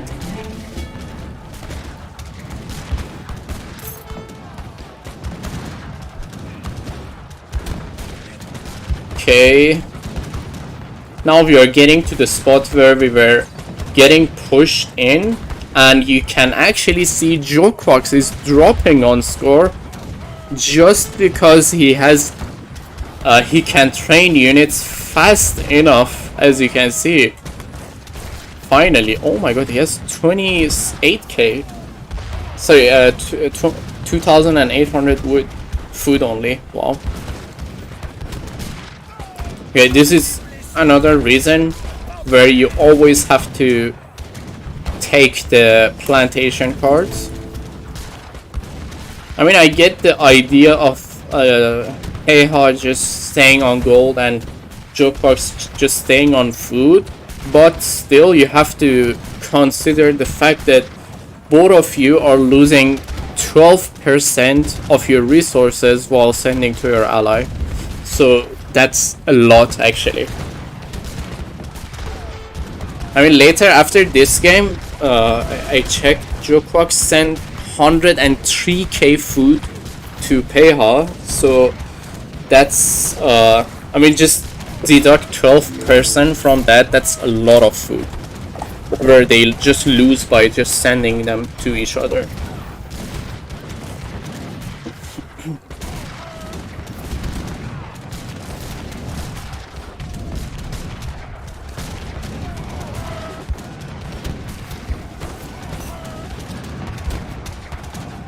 I think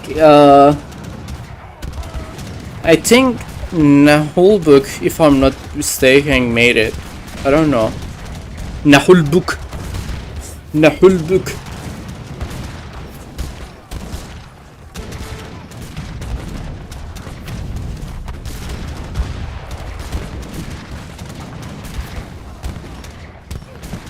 Sim descent. Oh, someone told me the meaning of that the other day. I forgot, actually. I don't know who was it, but someone said that. Wait, what? Wait, Heiha has barrage card? I swear I saw a mortar shot landing on my unit just now.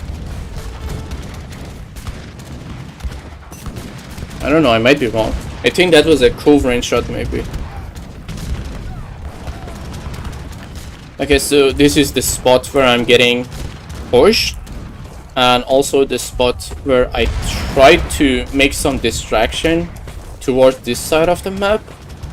So I made a path to here and just made a small distraction until my Seron bow is already upgraded. Okay, you see, at this point I have so much wood and so much food as well, but my coin is almost dead. So what I did was I just moved on to Seron bows, and actually that was really nice. And also Voldemort was also having issues in terms of gold, so I just asked him to just train infantry, basically Yumi and Ashi, and then just send the Nagis from the shipment. I think it was this point where he said I'm out of gold. So we did that, and then we just pushed back and defend with infantry.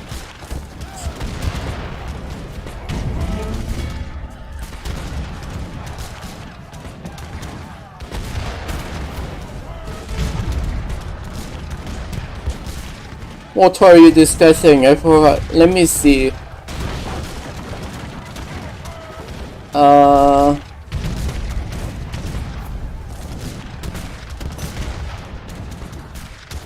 or maybe not. It was on that game Ayrshire played Brits.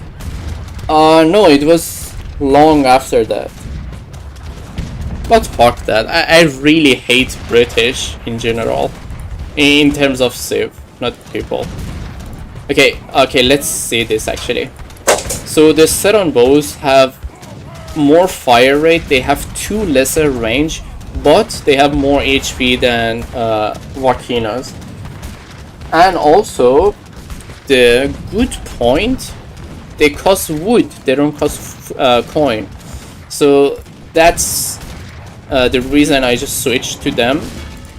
I mean, as you see, I'm just using them and training them until my coin is just rising up again. And also I think I moved this behind the wall, if I'm not mistaken. We will see that later. But yeah, this was almost like a dead spot for us, so we just pulled back to the choke, and then I just asked Voldemort to be played defensive basically at this spot. Because we were getting pushed like super hard, and I didn't want to spend my gold basically on the gold units like as much as possible, so I just had to let my gold rest and just move on to the food and wood units. And also one more thing, the Seron bows, they train faster than Wakinas in general. I think they train 10% faster, if I'm not mistaken. Okay, so this will be a doom of these units, like bunch of gendarmes against these units. I mean, at this point I didn't even pay attention to what is going to happen to my unit. I just had to secure my community plaza, because this is what is important about Lakota. If you lose this, basically your civ is dead. I mean, not only for Lakota, any Warchief civ, they are just so dependent on their community plaza, mainly on the fight.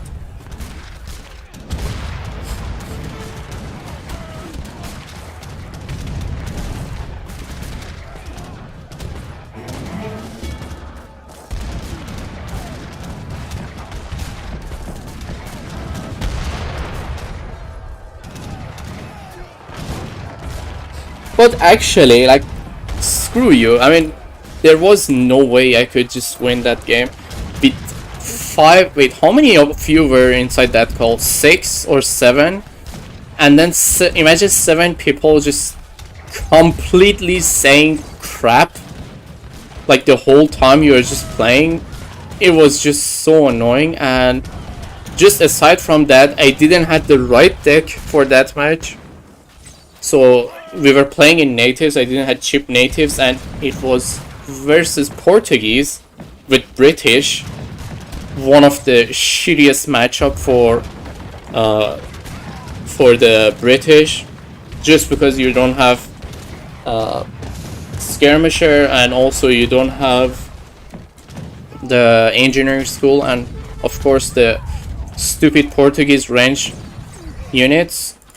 It was just so frustrating to push. I mean, I could just continue that and then get to a point where I could win it, but then I just left it. I mean, it was not like I lost it, but I just left the game because it was so frustrating with all of those people inside the call just talking crap 24/7. Okay, so in any case, we just pulled back, and then I just spammed TP on this spot. So when you spam TP like this, your units will have insane stats. You can just take a look at these. I mean, the closer basically your TPs are placed in, the more and better stat you will get. So the pathing of your units will be awkward, because basically these TPs are like a body block.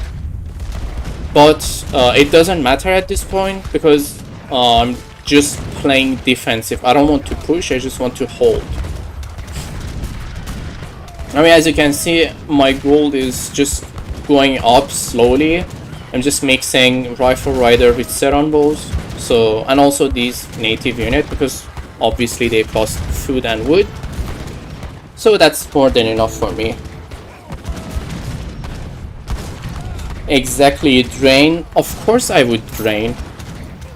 I don't have cheap natives and I'm training natives which cost food. And imagine you're playing such a matchup with British where you need food and food is everything. Of course you will drain. I had so much gold and so much wood, but I didn't have food at all.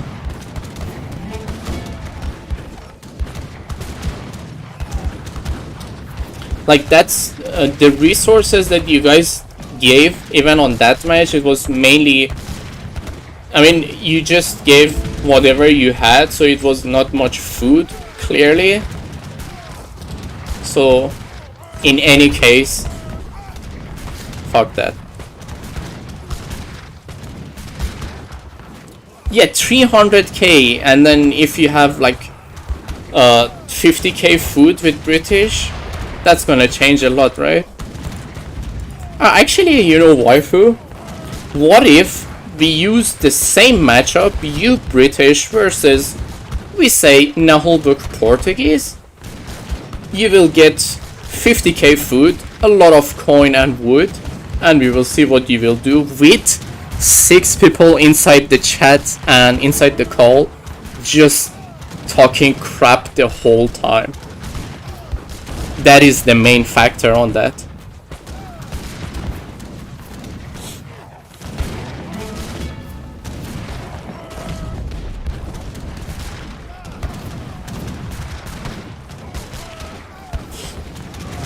I'm down for that. Okay, we will see that. I mean, we saw that one game you were playing. How long was it actually, that game? It was not even long. The game where you were playing against, I don't know who it was, but the game got long and you were just frustrated, and I just came inside the call and just said, you have to do this. I mean, just that, not anything else. And you were just so pissed.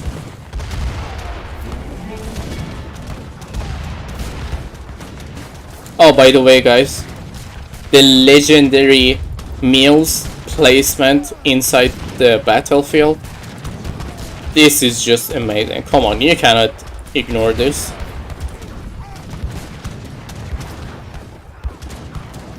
Excuse and excuse. Shut up, Angs. You know what happened to you the last time you played Mayan versus Ottoman and you asked Floco to help, and you asked Floco after 13k of coin donation to come and help you clear me. Come on, we all know what happened there.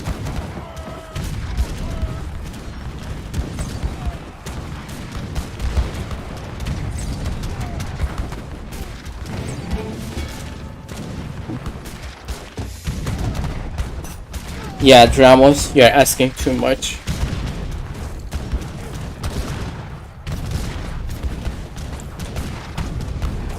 Alright. So in any case, back to the casting. So this spot, as I've said, we are just holding, and this thing that Voldemort did was really nice, spamming these flaming arrows. Even though, like, once in a while I was just notifying him to just get rid of the Coverings which were coming from the side. So other than that, these flaming arrow spam with the infantry, it was just amazing for us to hold. I mean, as you see, they had a lead on score on us, but then with this holding on this choke point, it went just from one side to the other, which was really amazing. I really loved that. Yeah, the forward mill is just amazing. This forward mill is amazing. pretty sure you were nowhere close to the eco anks. Ask Floco to help because I don't want to go inside his. Come on, Anks. I was on Floco's wall. You had no base set up there, like nothing at all. I was already, in fact, inside Floco's economy, just because you had nothing, and you also didn't have any side bases or even nothing near my economy. So I don't think that was going to happen. I still have the video of that game. If you want, I can show you the screenshot of those.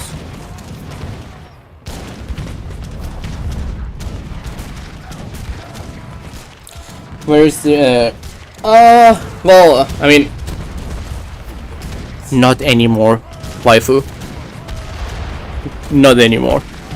I mean, if it is an open map and I see a potential, maybe I'll do it, but with the siege dance, sorry, not siege dance, the siege ceremony nerf, and also the Tashunke build limit reduced, and since also I don't have any Tashunke card, I'm not doing that anymore. I mean, just going heads up with Lakota.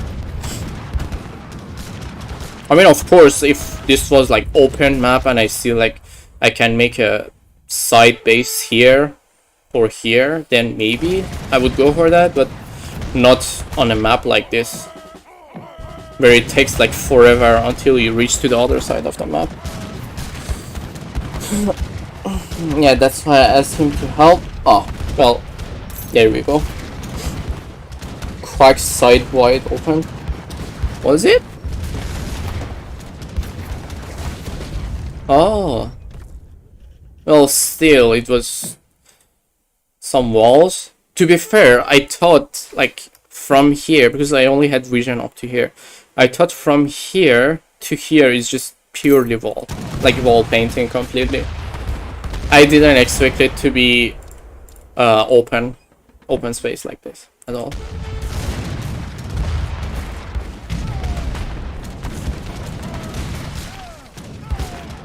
Yeah, I think it was 1 hour and 40-minute game, if I'm not mistaken.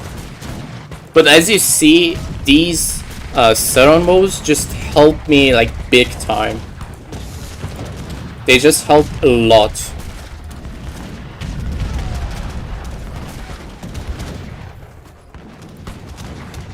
Like, they give me so much sustain on the economy, where I had Skirmisher, I had the Rifle Rider, which I don't have them now. But yeah, I mean, they were in queue. But yeah, they helped me a lot, the Saran moves. I mean, usually I upgrade the Saran bows during the boom. Recently when I play with Lakota, but sometimes I don't do them as well. But still, if even I get to a point where I really need, and if I'm really down on coin, then I'll just switch to Saran bows. Well, their cost is the same as the Wakina. So the Wakina cost 100 resources, the Saran bows cost 100 resources as well. So in terms of overall cost, they are the same, but it's just that they cost food and wood, the other one costs coin and food. And one more thing, these Rifle Rider, they're really coin heavy. Like, look at it, 77 coin, it's quite a lot. I mean, like, compared to a dragon, a typical dragon, they are not that expensive.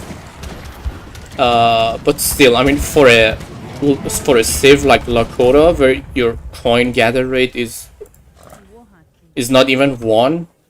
Look at this. Even with Team Tornado, it's 0.99. And they are not even gathering at the spot. They are just moving around and gather. So for a civ like Lakota, where your gather rate is like that, having this cost on the Rifle Rider is just really heavy. Oh, he didn't pay attention to the Shogun. Rip. With 300 feet, I would definitely beat you. Can't wait for that, Angs. We go with the same matchup, Angs. Except that I don't enjoy Portuguese. I can pick anything else. And then you pick British. So you just ask your mate to feed you up to 300k score. They don't feed you that much food though. You will have 50k food flat. And you won't have cheap natives. Then I'll see you in the battlefield. Can't wait for that.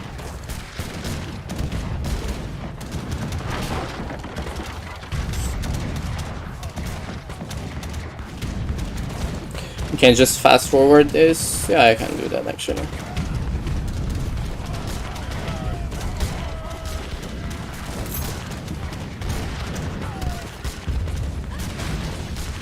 Most people can win that. Okay, Angs, we will see. We will see about that, my friend.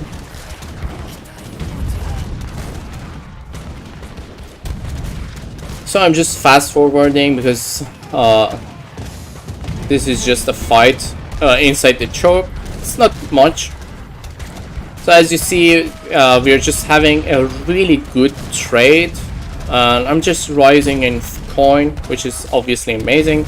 But at the same time, my wood is dropping, but it's fine because I still have the volcanoes to replace. And since one of the natives they cost coin, that's completely fine. So I don't need much wood.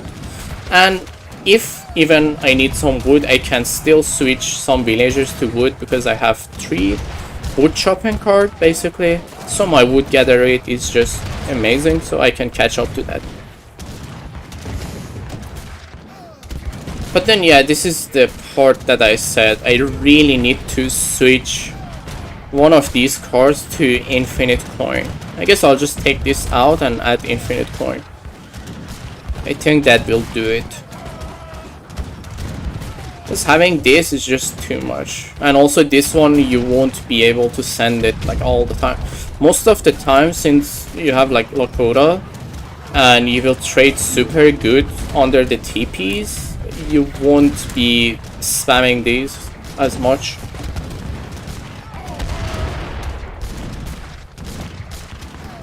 Thank you, Orhan.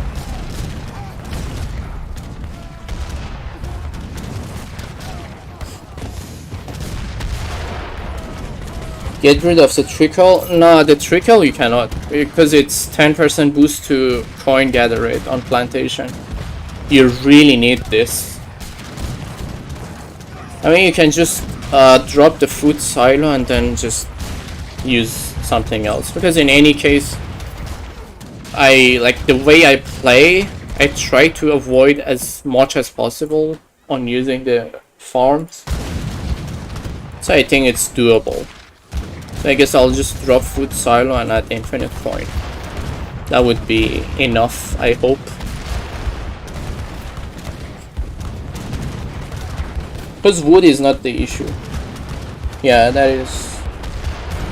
Add infinite goon natives. They don't have infinite goon natives. They only have the Comanche and the Cree. I already have the Comanche, so it's just having the Crees. The Incas have infinite Jesuits and infinite Mapuche, which are the goons. But Lakota only have those. And at this spot, actually, let me just point this out so people don't do this mistake anymore. Well, I'm pretty sure if you... Okay, you see this? Jokok is spamming these spies into my volcanoes and even into ashes. This is completely wrong. I mean, this unit only have 300 HP and it's not doing much. So what's... I mean, even if you want to use it to kill the explorer, just set them on defense mode at this spot. You don't want those units to walk inside the enemies because they're really expensive. Also, it's 125 coin. You're just draining yourself training those by training those. So that's just a really bad thing to do. It's not boosting the meal actually, it's just boosting the state. It's just 10% to plantation basically. There you go. 10% on state. And I think like the overall gather rate, the overall trickle that you will get from this is actually quite nice. I mean, if you add it up, it's 1.3 resource per second, so it's not bad, even though it doesn't sound much, but it's not bad actually.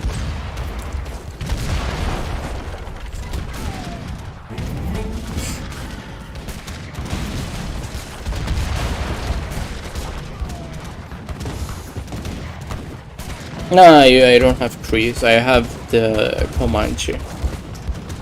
I mean, I could ideally add the trees as well, but since for this match I was planning to have some anti-cav at the start fight to just have some defense if the enemy goes like full hussar or something, I added this so they will just support my volcanoes for the start fight.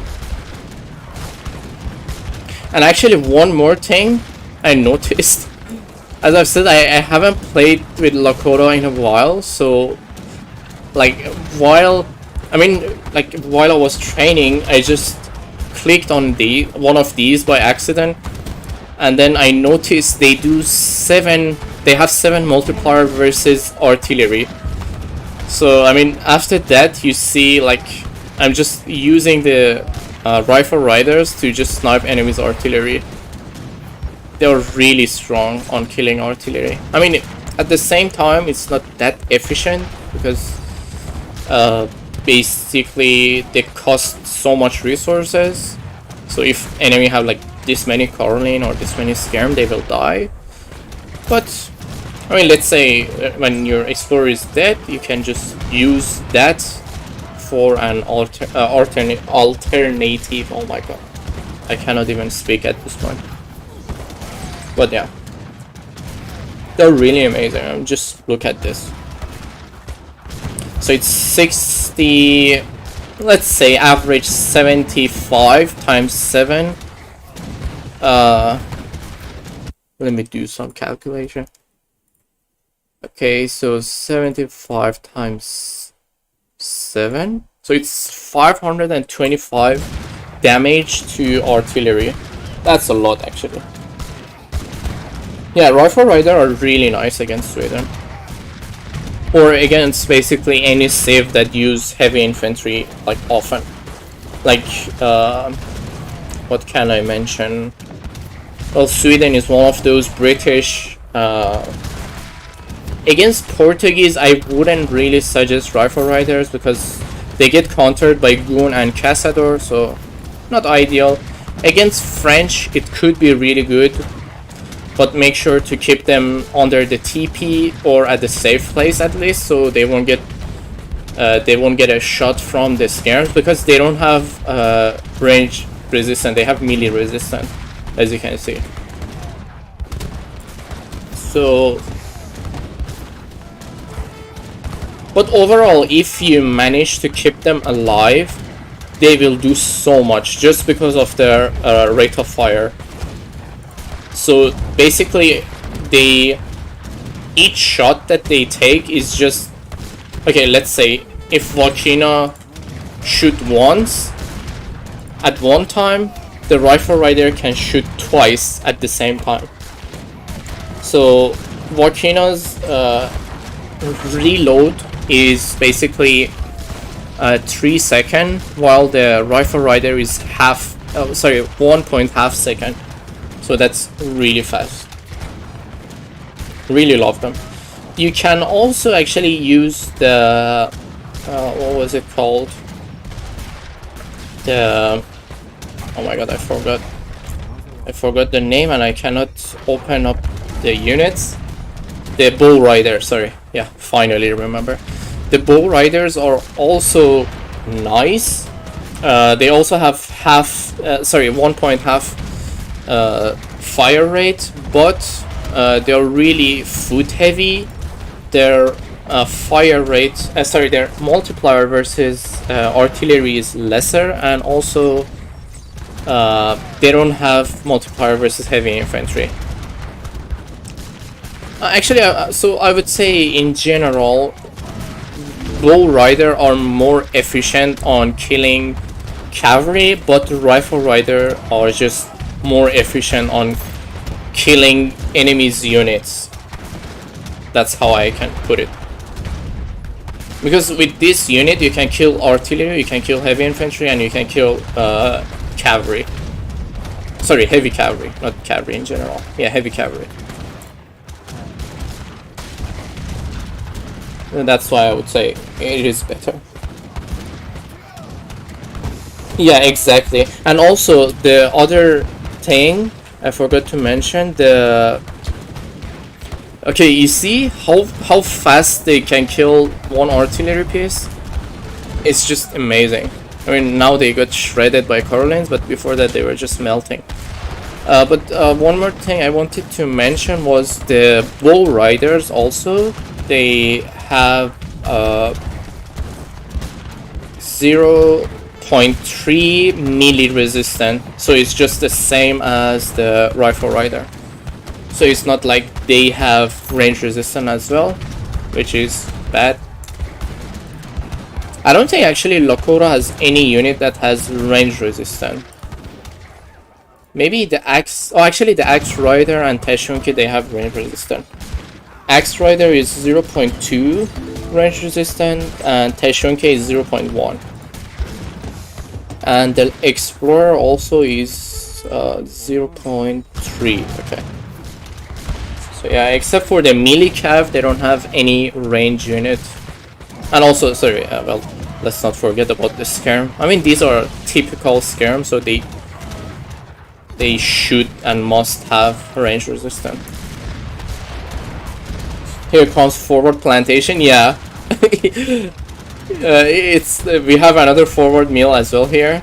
I think he built some others here as well. Yeah, there you go, another. Because I remember he had multiple of these, but I didn't remember where he placed them. But yeah, there you go. Can you check? Yeah, they are the rifle rider. They are heavy cavalry. They are heavy cavalry and range cavalry. So yeah, this is the tag. So basically, they countered by skirm. They countered by goon. So yeah, they just get countered by 2 different units, and also basically they get countered by melee infantry just because they are cavalry in general. So let's say if you put the Carolines on melee. Oh wait, actually I forgot the Carolines don't have melee damage. Yeah, melee multiplier versus cavalry. So basically the Carolines also do damage to rifle rider, but let's say, as I've said, under the TP, there is no way the Caroline can trade with rifle rider, because the rifle rider also has lower rate of fire. That's why they can just shred them.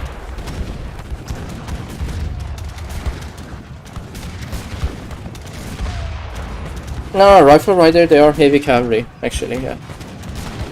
Yeah, they are heavy cavalry, they are range cavalry, light range cavalry, and yeah, these are the tags. And there comes the GG. They were out of resources, basically. And I'm just gonna go to the stats before it gives me OS. Okay, so okay, you see, this is the amount of resources they attribute to each other. So, as I've said, it's not ideal to do this, because each time you send resources to your ally, you will lose 12% of that. So, even though you're not moving from mills, and for Sweden, you're not moving from plantation, but still, you will lose so much resources just from that food distribution between your team.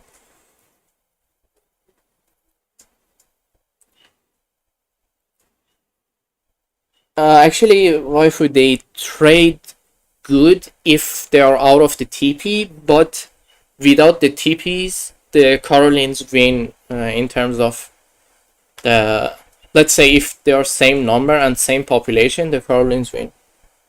But if even there is one TP, the Rifle Riders, they will win versus Carolines. I actually have a video on that. Caroline versus Rifle Rider.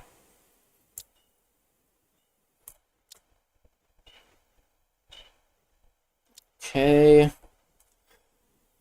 Look at this sick KD on Lakota. Nice units, Jokebox. I mean, it was how long? I think it was 20 minutes. You didn't have any training, at least from the church, because I remember the card you sent it at 30th minute after the fight. Okay.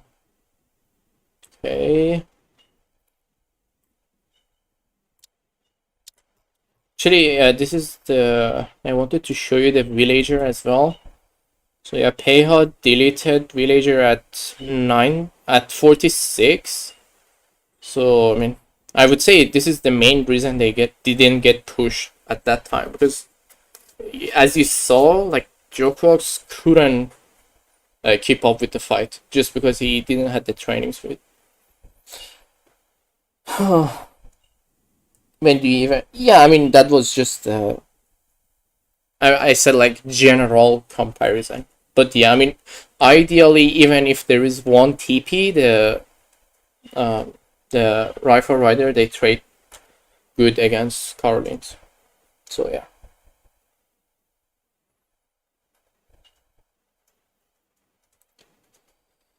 Yeah, GG's. Well, it was actually a really nice match. Oh, actually I can show the map. That's nice. It was a really nice match. 1 hour and 40-minute match.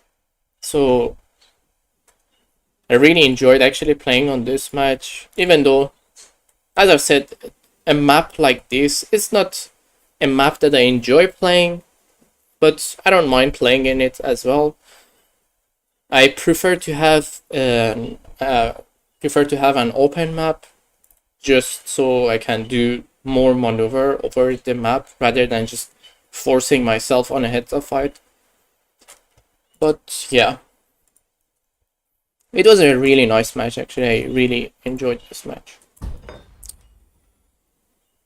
So Lakota was a smart choice on this map. Well, I didn't even know what map we're gonna get. The map was random treaty map pool, so we just set it on that, and I was wishing to get Andes, Upper Andes, so it was an open map, and I didn't really want Savannah, because Carolines on Savannah, they're just nightmare. They train super fast, and then even though my infantry will train fast as well, but it's not really ideal for Japanese to have to play against fast Carolines.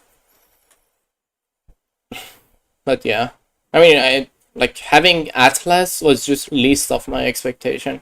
I thought we're gonna get either Orinoco or Upper Andes. I didn't really expect to get Atlas for this game.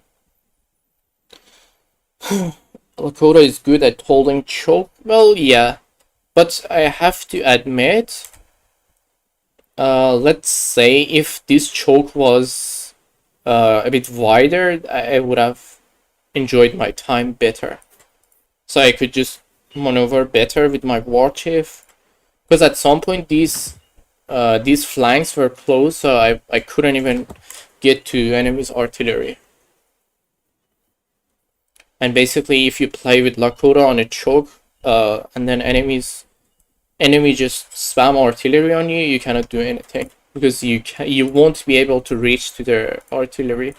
Luckily, we had Japanese mortars to snipe the walls, and that was just quite good to have. But yeah, it was actually a nice match. We'll rewatch with sound. Oh, you didn't watch with sound? Yeah, yeah, exactly. Even inside the choke point, Lakota needs some space. You see, well, I was training units from here. I had 2 more warhuts here, and also my stables are here. So I was just training from this spot, sending them to here. If I had an open space, that would have been... I feel it would have been a bit better compared to a choke like this for a 2v2. But then it was a really nice match. I really enjoyed it.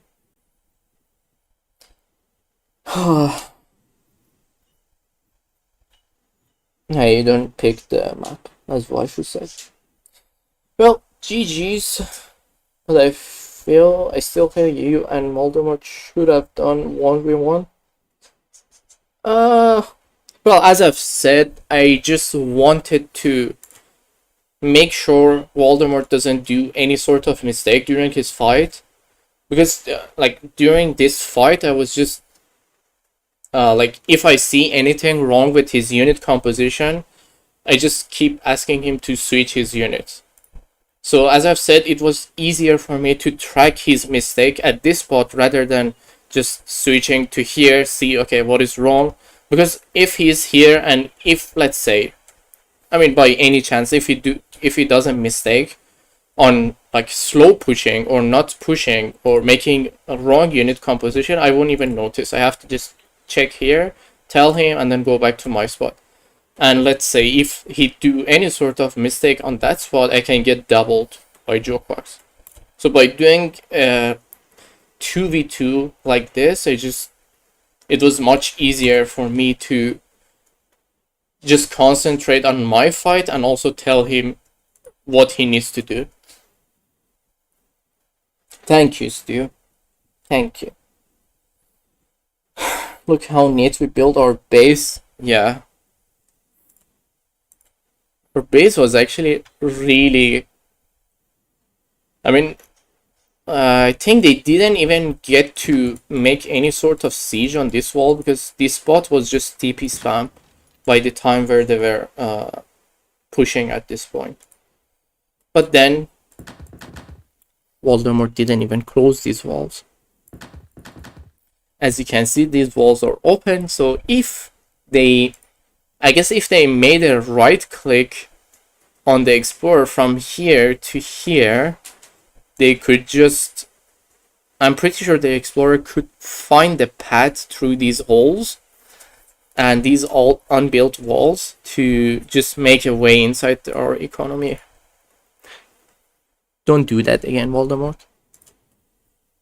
I mean, if you want to delete these pillars during the fight, make sure you don't have any gap. I mean, I know I do it sometimes also during the fight. Like, I make walls with holes, but mainly I either avoid that or I just do it like this. I mean, still, sometimes when I'm not really concentrating, I just make like random walls. And they will have holes, clearly. Yeah, Jokos already tried to do that. GG's, Mira. Thank you.